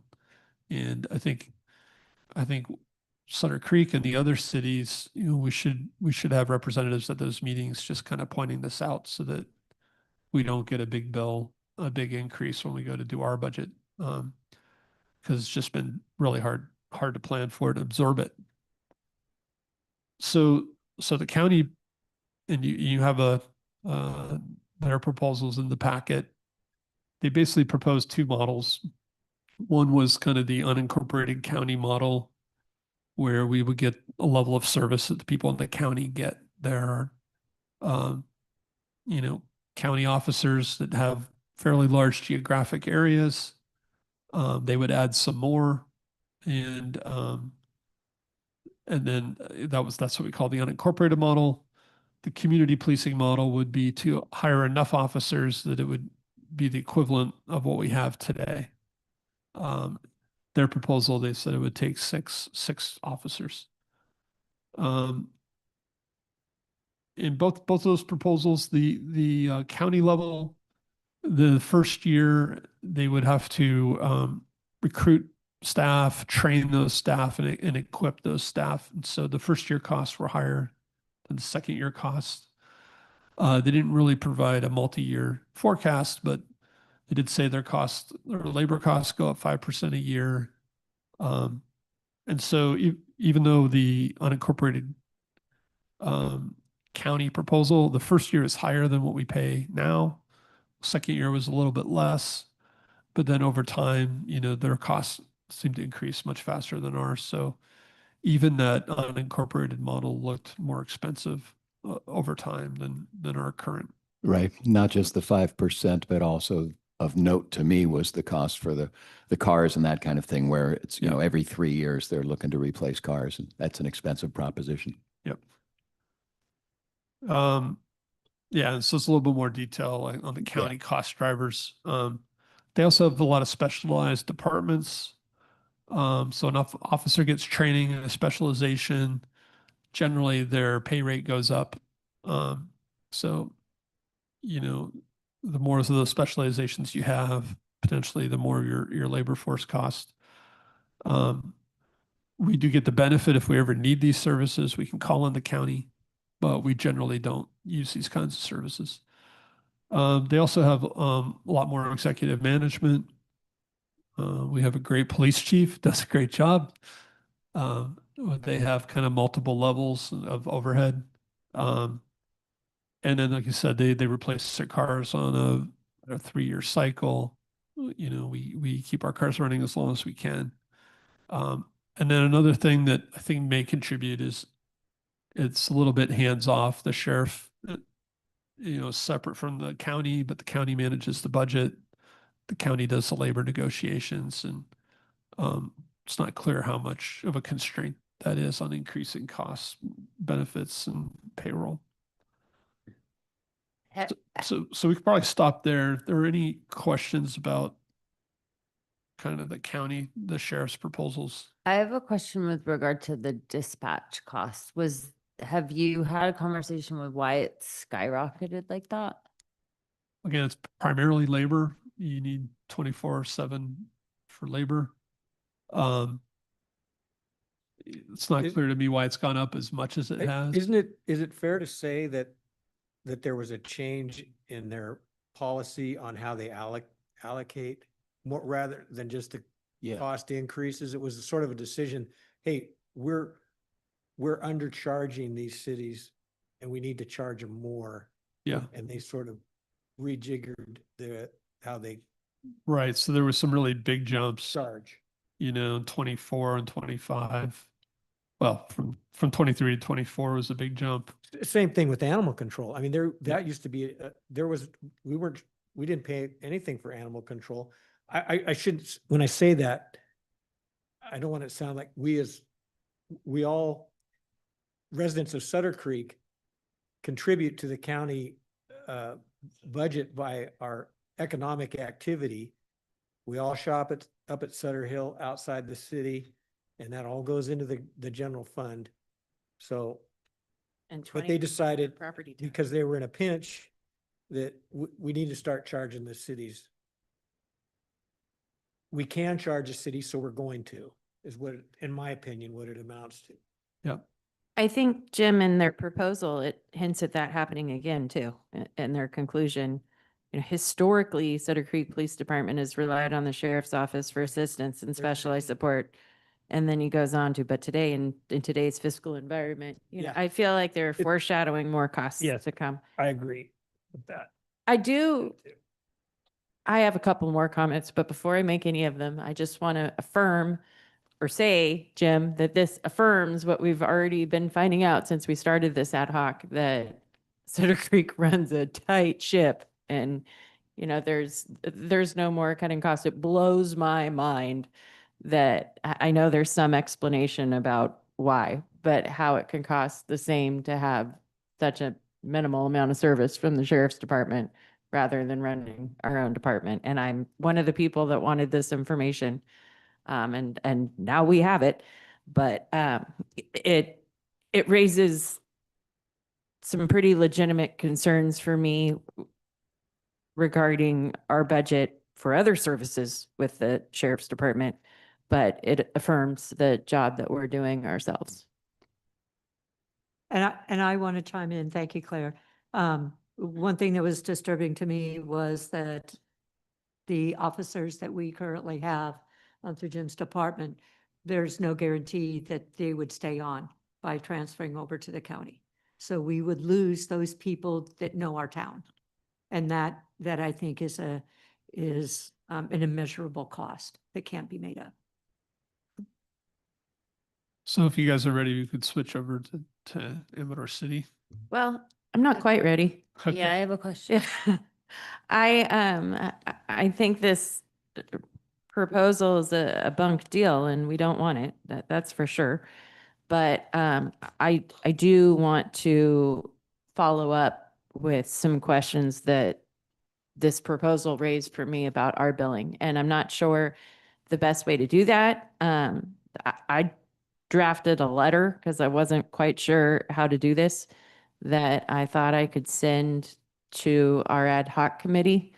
Maybe they could get some of these answers, but I couldn't really do that because that's two of them and that's breaking the rules. So, Well, you can ask in this meeting. Yeah, it's a public meeting. well, yeah, but it's not really what we're here to talk about. But I do think that, I did some math gymnastics going through this to see how they came up with some of the figures. And I'm talking about the sheriff's department proposal.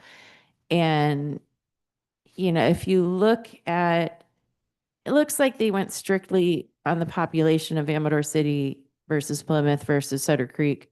But if you're talking about drive-bys and the number of people it takes, new employees of theirs it takes to cover them, the population really isn't the sole consideration. It would also be the area and other things. So when you look at, it says here, Amador City, they needed to dedicate 1.1 persons for 100,000 or 85,000. And Sutter Creek would be 3.5 for 1.2 million. That math doesn't math. And then there are just some things that I don't understand that maybe our Jim can answer and the sheriff's department doesn't have to. When they're talking about these other services, I also went through and just tried to math out the county sheriff's department cost per capita.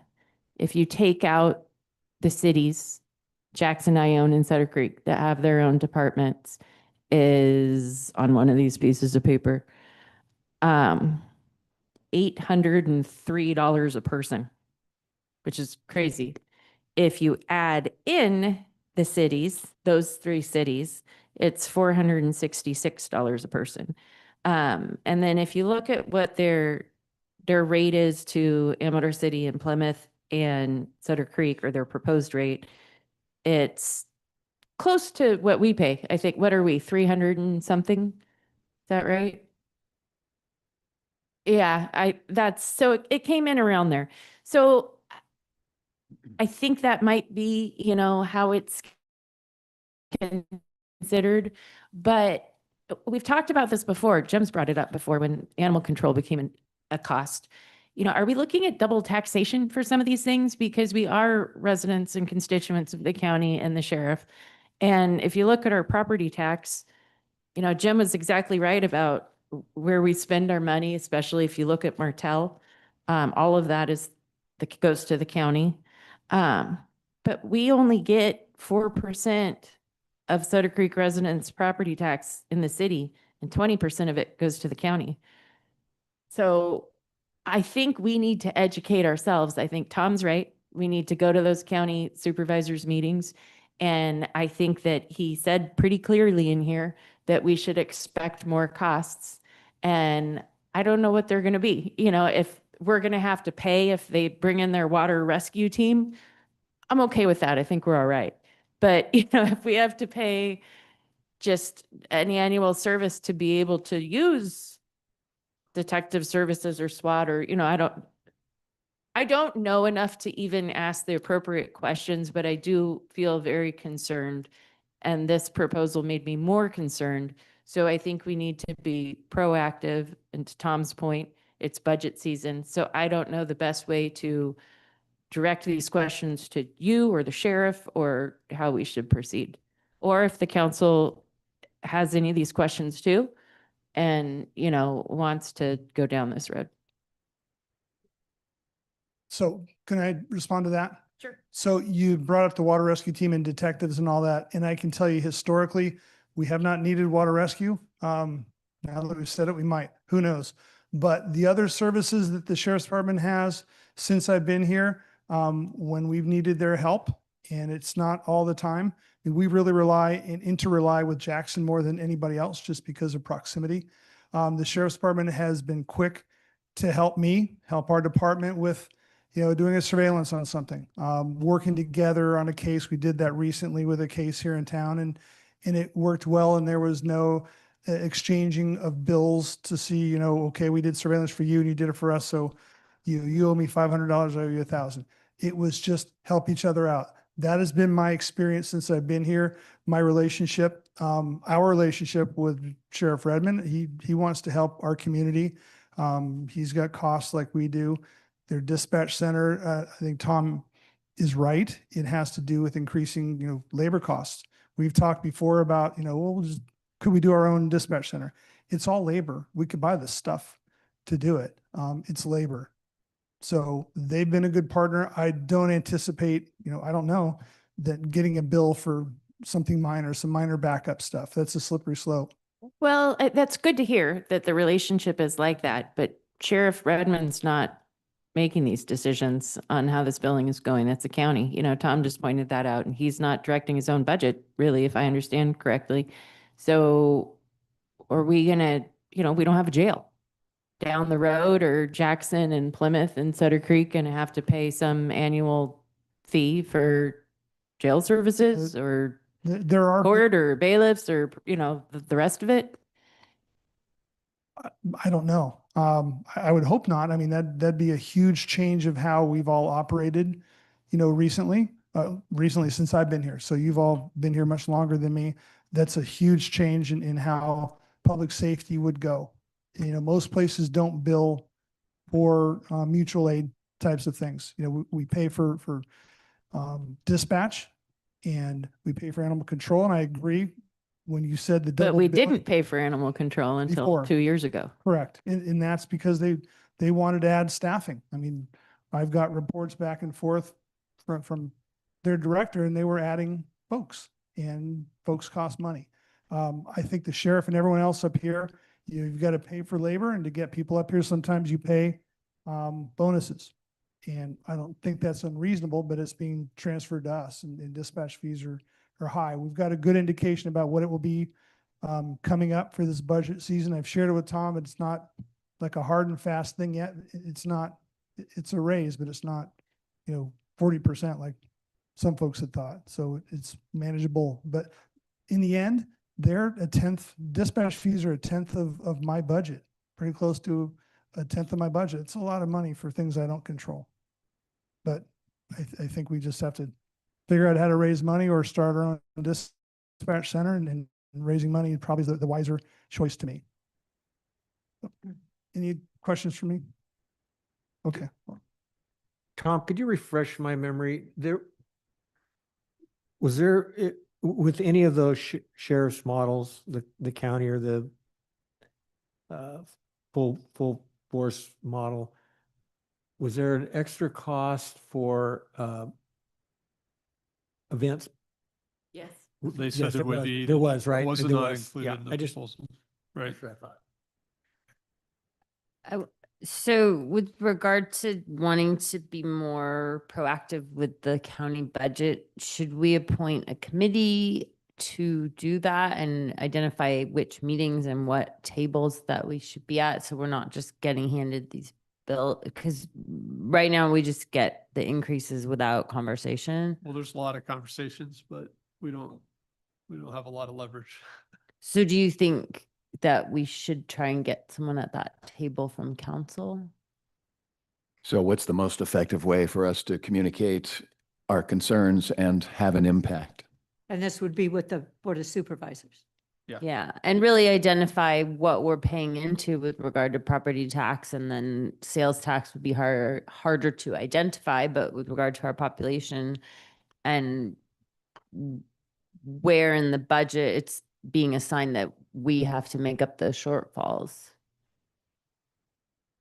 Could we invite a supervisor and or the sheriff to come and talk to us about some of these things? Is that fair? You could, We have a supervisor that represents. sure, us. Right.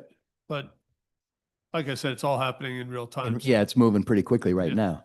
And maybe an ad hoc's not a bad idea. You guys could all individually go and talk to to our supervisor and talk to the board. Yeah, I think Or you that- could get together and agree to a message. I think it would be good to go to them, because we're then taking part in their conversation, Yeah. and that's where the decisions are being made. Yeah, thanks. Yeah.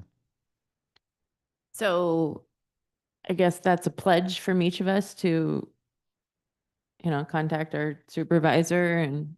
Wait, I think we need to have it Part be of more this process. structured though, because just in how the animal control came down and the dispatch. I don't disagree at all, Susan. I think that it's like, we might be too late right now for an ad hoc to be very effective for this budget season. Cause they're doing theirs right now, which is gonna go into ours, next month, Mason?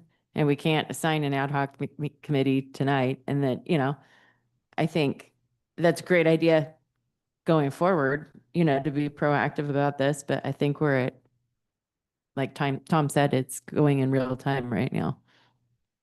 You guys, looks like a member of the public wants to speak, but you guys could meet Sorry. in twos and stay under the majority. And whether you call it an ad hoc or not, you could just agree you're gonna talk.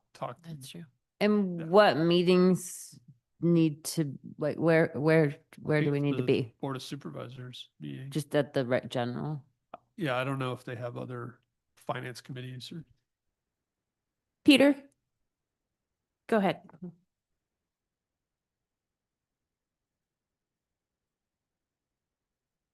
Thank you very much. I hope you could tolerate a very, very brief anecdote. My name is Peter Gale. I do serve on the Amador County School Board. I'm definitely not here in that capacity. I'm just a member of Sutter Creek, whose life has been touched personally by the Sutter Creek PD. And I would urge you not to let go of, as you say, leverage, not to abdicate the opportunity, retain your own local police force. So not too long ago, a few weeks back, not sure the exact date, I'll admit that I was coming away from a school board meeting very late at night. Don't know how often you guys have 5 or 6 hour meetings. We're good at talking too much, myself included. Coming up the hill, did not pay attention to the speedometer, was pulled over. I deeply appreciate the manner and how I was treated. He took his time to obviously look up my license plate, knew who I was, whatnot, and he approached it and first words out of his mouth, he spoke to me by name. Peter, what are you doing? You live here local. You know better. You know the speed limit in Jackson is only 30. Why? And so we had a conversation. He chose not to cite me. I chose to take a moment to express my gratitude because a few years back, not thinking this would ever happen, police became a part of our life because our son Jonathan Peter, and yes, it's really fun bearing with that one, that wife was inspired to name him after me, was having some very difficult problems and needed the presence of the police force in his life. They were in our home multiple times. They treated him with respect. They treated him with patience, with dignity. They helped counsel our son.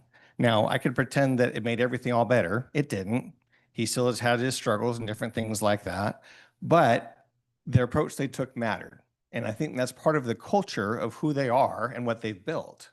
As you said, Julia, it's priceless. We don't want to lose the good people who have invested the time to become who and what they are. So at the end of that conversation, trying to thank this officer, not just blatantly trying to, whatever, you didn't cite me, thank you so much, whatever. I'm happy to pay the ticket because I was guilty, but grateful that he had the honesty to say, hey, if you really care about this, you need to come show up and talk to these good council members because they're thinking of letting us go. So if for no other reason, then you have the leverage, you have the control, you have the local control, you have the personnel here that actually get to make real decisions in how you run your own city. Please don't let that go when it comes to something so essential as public safety. Thank you for your time. Thanks, Peter.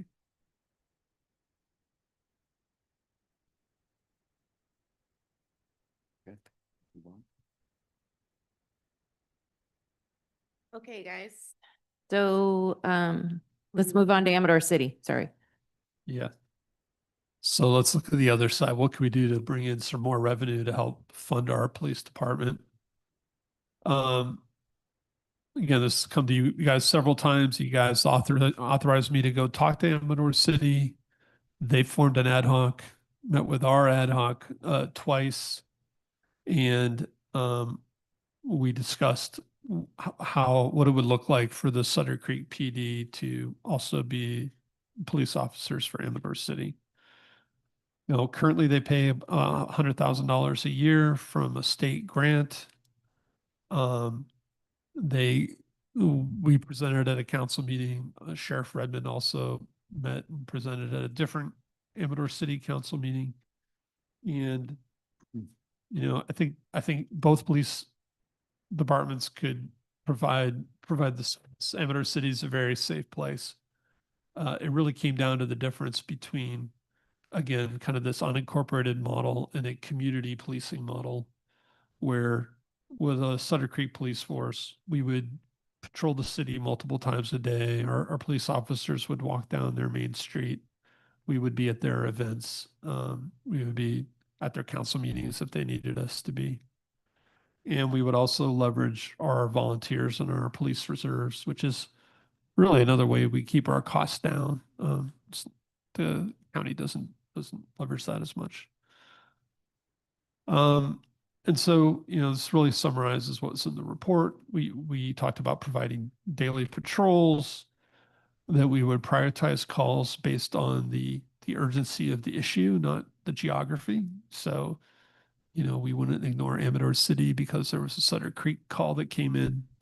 It would be what was a more dangerous situation, what needed to be responded to more quickly.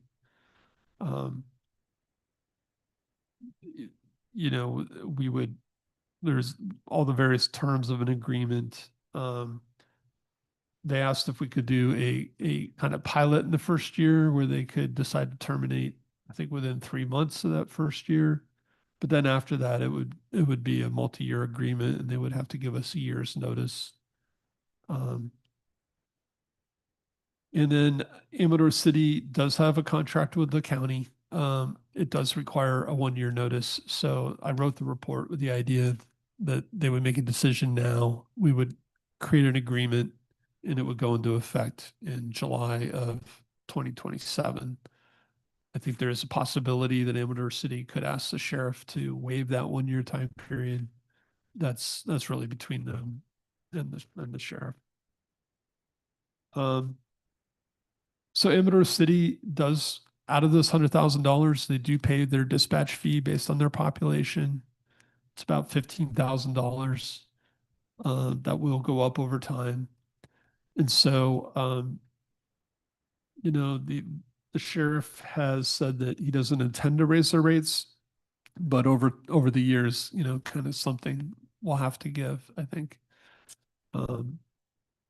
What we proposed was we would start off with the $100,000, but then over time, they would pay their share of increased labor costs and they would pay their share of police vehicles. And we were telling them, look, we're being pragmatic. If you pay small increases every year, you'll stay current and you won't get surprised by a big jump. Has their COPS grant increased over time? It seems like they've all been like, that's been at 100,000 for a Yeah, long I time. don't think they increase. Like slight increases. We've seen some. Yeah. But Okay. I think it depends on, I want to say it's population based too, like size of your city, you get more. So obviously like the city of Los Angeles would Yeah, have a much obviously, larger. Sure. Right. But I just mean, Amador City indicated that it's been the same But- for a long time. yeah. Yeah, and I think there is a minimum. There's like been no cost of living increases for the COPS grant to these. So And the COPS grant is just a year-to-year thing. There's no, yes, you got it this year and no assurance that You it's get it going to every be year. beyond a 1 year. yeah, you don't apply for it, it just comes. Yep. So, you know, on the one hand, you could look at this and say it's an awful lot of effort for effectively $85,000 that would come into our police department. Because 15,000 of it has to go back to the county for dispatch. You know, and so, you know, why do this? And again, I think part of what we're seeing is we have an issue with scale that, you know, and it's adding 200 more people, it helps. We can police those people without having to hire anybody new, which is another reason this works. You know, if we had to hire another person, then, you know, it wouldn't make sense for this amount of money. It's not the complete solution, but it's an incremental solution. I think we need to continue to look for revenue sources. You know, I mentioned it briefly in the report. It's another one of the reasons that I think we should entertain this conversation with a dispensary. But if whatever it is, we need to continue to look for other sources. This isn't the end all be all, but I think if we can do it, it's worth doing. And so, you know, what we're asking tonight is that you receive both of these reports. Amador City would be on a timeline where they would have to have their council vote to go to a formal agreement with us. We would do that in May, and then we would both, you know, have it done in June so that it would start the next fiscal year in July. Have they given any inclination to date on how they're approaching this? The Yeah, I council? mean, they've been very positive, but until it goes to their full council, it's hard to say. They tried to hold a community meeting. They didn't get anybody that showed up. So I would say their council's generally been positive, but they're not necessarily unhappy with the county sheriff either, and so sometimes it's hard for people to change. I think they see the benefits of community policing. They'd like to have more presence. They'd like to have people there during events. So. Do they see the increased cost that the sheriff's department is going to be leveraging against them in the future like they would us? I think it's a concern for sure. Yeah. A resident shared with me too that they thought it would be good ad because they're having trouble at times with people sleeping in the parking lot on the south side of town, and it's such a close proximate thing. It'd be great for them to buzz over there. Julia, to your point, however, the sheriff did show up at their meeting a couple of weeks ago and pretty much affirmed, you know, I'm not raising your prices. And so it was, you know, it was kind of like, it was a mutual appreciation moment. You know, they love the sheriff loves them. But some of the people and some of the citizens are thinking, well, wait a minute, we could do better with Sutter Creek. So it's just like Tom said, it's just going to come down to the vote of the city council and who's going to be supporting this and who's not. I think they do see the benefit, but the sheriff is doing everything he can to assure them that you know, it's a, what does he call it? A light lift or something? What do you need from us? So again, would like to make a formal offer and basically be able to negotiate an agreement.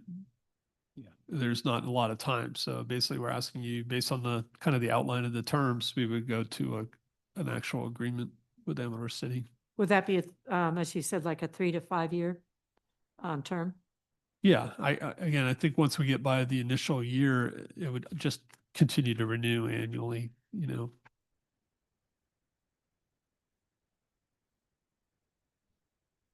Well, I move that we pursue the offer to Amador City in terms of providing the law enforcement and being able to share in the benefit of the. To adopt a motion to extend a formal offer to Amador City to provide law enforcement services according to the terms presented this evening. Well, Second. Yeah. I couldn't have read it better. Bam. Vice Mayor Cirque, Aye. Councilmember Reardon. Aye. Councilmember Swift, Did we have Aye. a second? Was there a second? Yeah, Jim who- did. Oh, okay. Who did? Councilmember Feist, Aye. Mayor Gusselman. Aye. Motion carries. Hey, Okay. Tom, before you, that picture that you just took down that you had up there, Yeah. picture of a contract and looking out a window.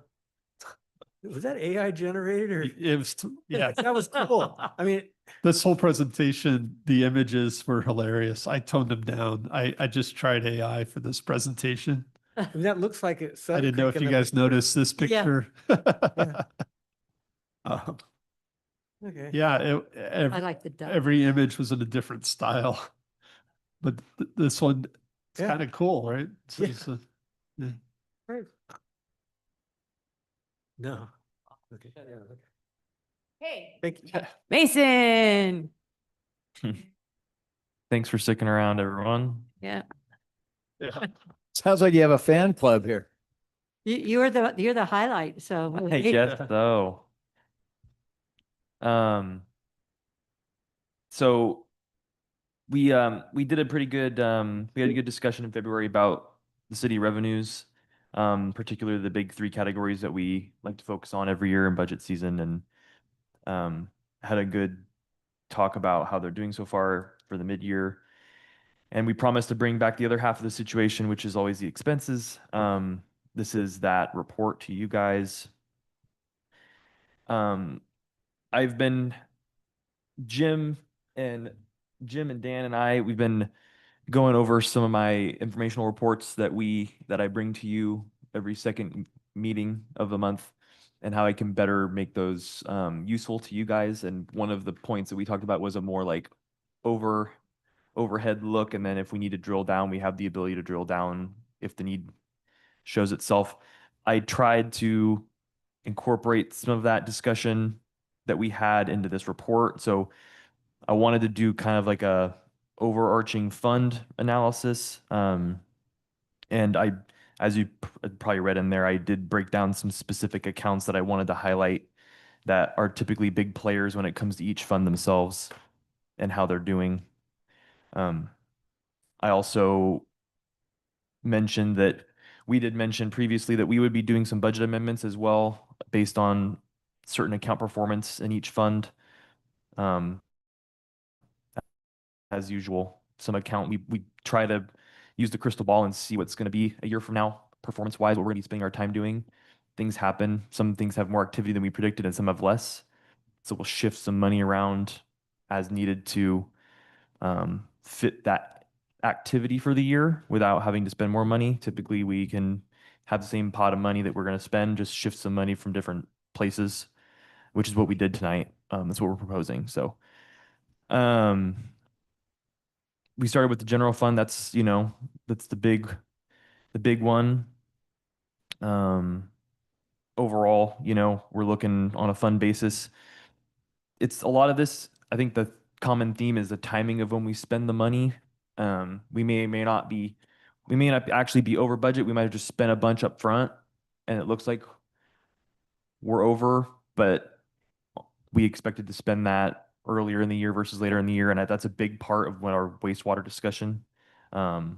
less so general fund, but definitely part of it is the general fund. So, general fund overall with the, if we account for like the UAL costs that we pay every year and our premiums for insurance, not doing so bad, looks pretty good. I would say we're on budget there with expenses overall. And we did have some budget amendments here, and I think I want to do this by fund. If you guys are okay with that, we can tackle like general fund, streets, wastewater, if you guys have questions along the way. But we did have some budget amendments in here for the general fund, quite a few actually, but I'm happy to answer any questions about those. So again, just a high level, I'd say we are absolutely on budget. Again, the way what Mason was saying is we decided to pay some things up front, which we save interest on. Mhm. But the good news is we are on budget, and we can explain these budget amendments if you want to start to go through those. Yeah, so we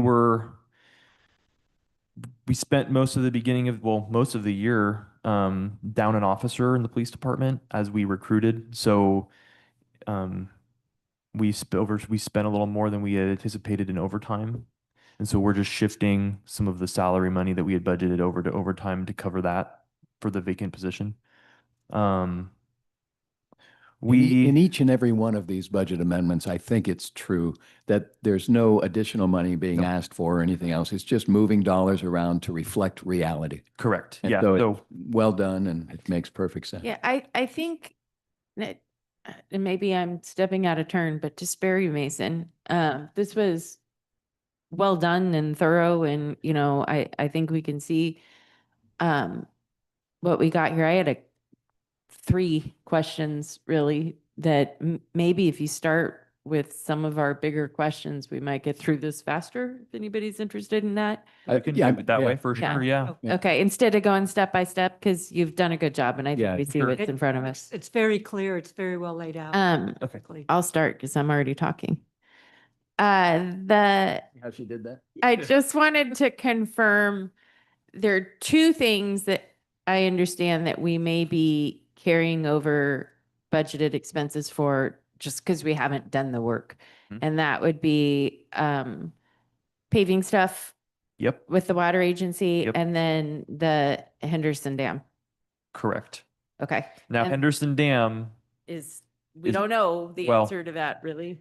well, it's also ARSA, Yes, but we pay the bill Mhm. when we pay our quarterly dues to ARSA. okay. So but those are the only 2 things that we're anticipating kind of hanging over. The spill in the next fiscal year Yeah, maybe potentially. into the next fiscal year. And then my second question was just where we budgeted stuff back into finance network services and finance stuff. Is that all related to the changeover? So Software. it would not be annual, it would be this year expenses? Mhm. Yep, those are all software related expenses for the financial software. Yeah. We're carrying moms, and Right. we're carrying moms a little longer than we had originally anticipated. Just so we can make sure that we have all the data over that we want to have before we cut ties. So Sure. Thank you. That's all I had. I only had one question, and maybe the chief could address this regarding the increase in training.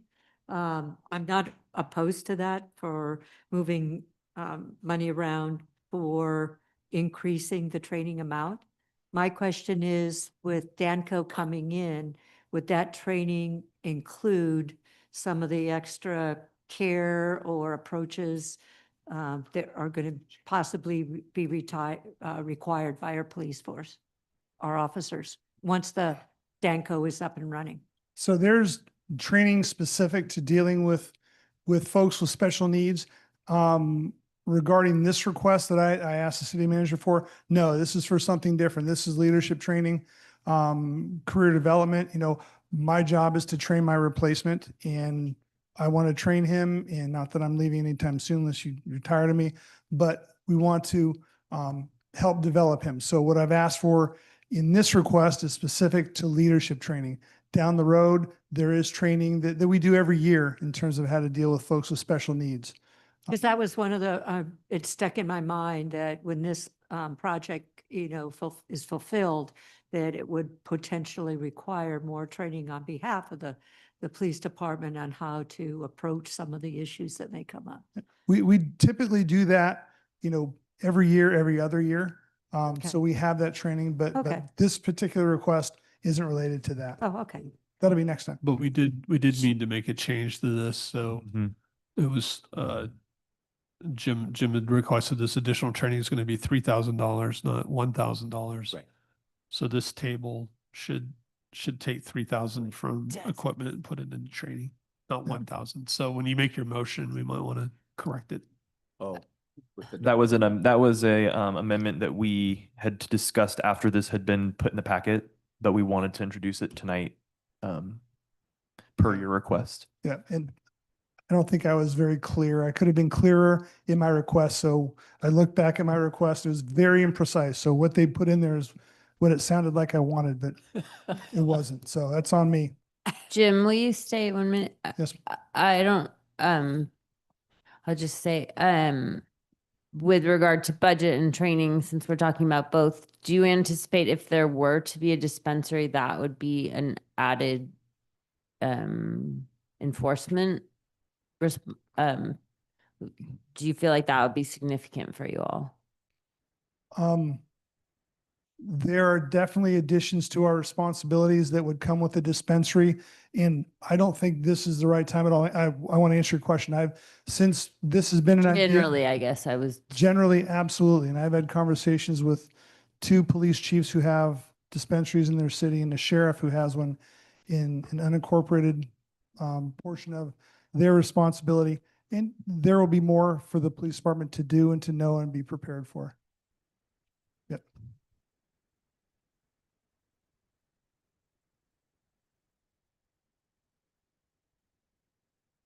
Anybody else?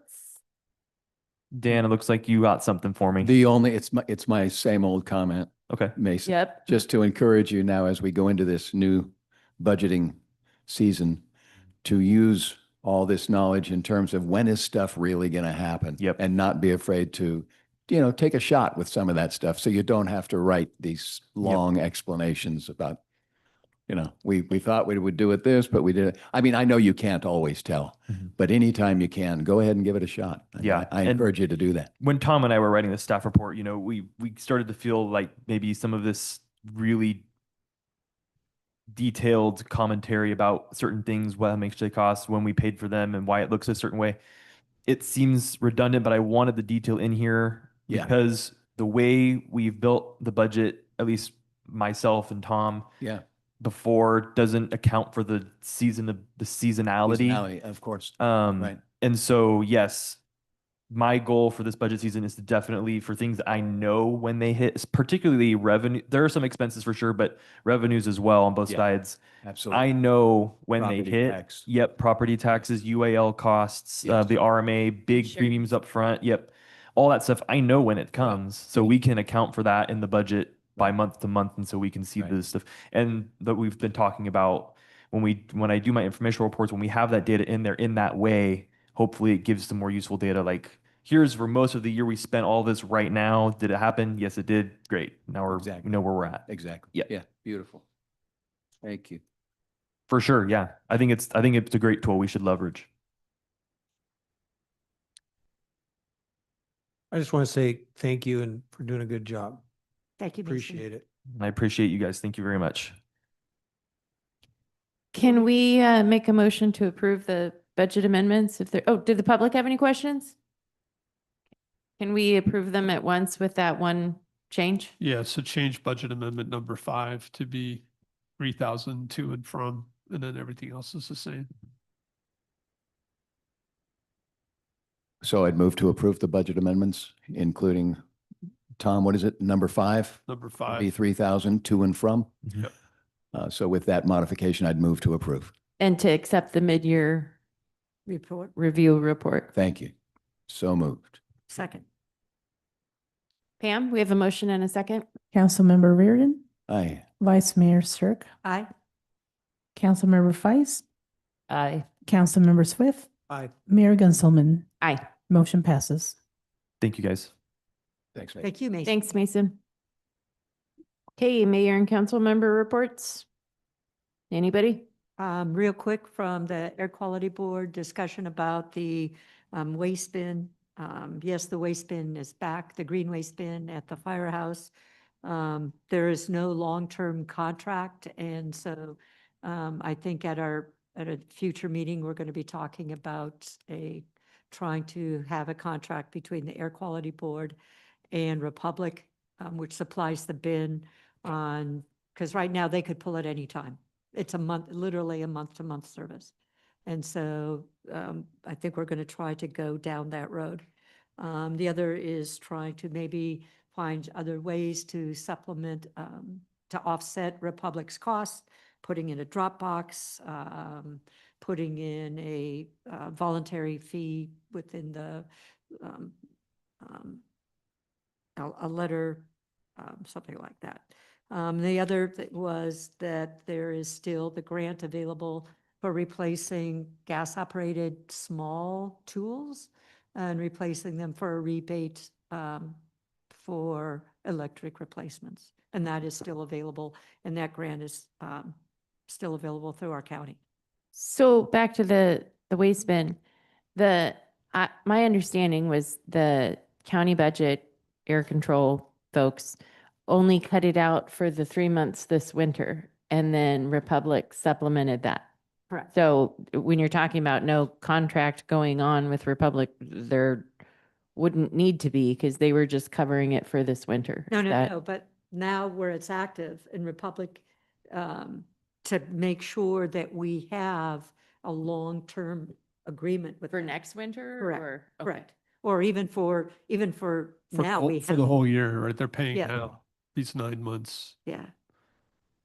But they could yank it at the end of this year. Well, right, but by them yanking it, so it was yanked. And then we came up with a solution where Republic stepped in and paid it Correct, for a short term. for a short-term. It was, yeah, so maybe, But now they're on a month to month where they used to have a annual agreement, I think is what Yes. Julia is saying. but what did Republic, before we lost the waste bin for the winter, what did Republic pay annually? It was a contract with the Air Quality Board. The air quality. And board the air needs- quality control paid it. Yes, Yeah. That's what she's saying. It's a month to month right now. Oh, so we want to get something in place so the air quality control doesn't yank the service. or that Republic decides, okay, this is it, we're not going to do this anymore. Right now, it's budgeted within the Air Quality Board to cover that. But if Republic wants to increase the prices and do like what they did for this last winter, then the Air Quality Board and Republic would have to work out something. Cost allocation. Correct, So it's just figuring out how much and who's going to pay. correct, More of a longer term rather than month to month. correct. Very good. Keep us up to date. Will do. That was devastating for a minute. Thought we were going to lose it. No, no, no, no, no, no. No, we're good. I got a quick update. Okay. You want me to go, Claire? There was a gentleman here at a meeting a night that I wasn't here, and he came in and he spoke to you all about doing some paving in the county. His name is Kenny. He lives down the street here. So I just wanted to give a very quick update that Amador County Transportation Commission has invested almost 600,000 now in some paving equipment. They're working with the county to develop a core competency that they don't really have today. And this fellow is overseeing that. And they're going into kind of a pilot program at the end of this month on some, some county roads to try to train these guys to do this. The bottom line and what the intent is and the hope is that in the ongoing, the county will have a capability of paving roads for far less than the 800 or $1 million a mile that we're paying today. This fella comes with 45 years of experience from the Bay Area, and he seems to know what he's doing. And there's a lot of unanswered questions still, but I'm happy that we're actually kind of moving forward with a new model, and just wanted to let you all know what that was about. Great. Thanks, Dan. Anybody else? No, I don't have a report, but I just have a question. Does anybody else feel like as this meeting went on, it got colder and colder in here? Yes. And It did. It got colder faster. Dan, I'm looking at you. You're the public works. But is there a thing? No, it's just like, it's like the thermostat is, you set a thermostat, say at 70 degrees, it should stay 70 degrees. It feels like it went from like 70 degrees to 60 degrees as the meeting went on, just as observation. I'll second that. But of course, in a month, it's gonna feel so damn hot in here. I know. I'll be complaining about that, but my feet are freezing. Okay. Susan? Okay. City Attorney's report. Okay, Dan- oh, yeah. Dan, I have a quick question for Dan. Does ACTC, did they have any idea what roads they were going to pilot that machinery on? Or are they Yeah, still?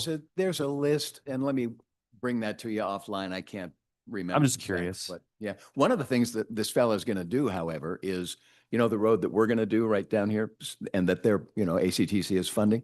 Yeah. When I was talking to Kenny, this fella down the street here the other day, he said, I'd like to bid on that. And so I think that's cool because, Yeah. let him come up and show what he can do. And Claire, I'm sorry. When we're called for reports, is that also when we're allowed to add an agenda item or request one? Sure, yeah, go for it. So I'm still attached to or interested in the idea of using goats instead of burning the land trust land because as a concerned citizen, it really is dreadful for the air quality and they always seem to do it on warm evenings without notice, which one time I actually coming home thought that my house might be at risk. And there was a couple that just used these goats around the corner. So they are available in this community. And I would like to investigate that. I just don't think it is. And then the burn scar too, I think is not good for tourism to pull in that beautiful piece of land is, so I would like to look into that. Are you talking about that vacant spot up on Ora Madre and Sutter Ione Road? Is that the Up at land the trust? football field? Mhm. That's just. that's one of them. No, I'm talking about that whole acreage that they burn every year. Yeah. Oh, is that? They burn that. Somebody owns. They do. Yeah, okay. That was, There's a realty sign up on For that. sale. that was for sale. Dale Cunio's place. So I'm not, okay, then, Property owner okay. that would. So maybe they have some deal with it just seemed like a better solution. I just think pulling into town, it's all blackened and then the air quality, I just don't think it's a good idea to be burning that. I think So- that would be the property owner's decision, Okay. probably. I'll chat with Dominic about it, maybe. Thank you. Anybody else? I already asked you, Derek. Okay, we're adjourned. he still has no. We're just giving you a second chance.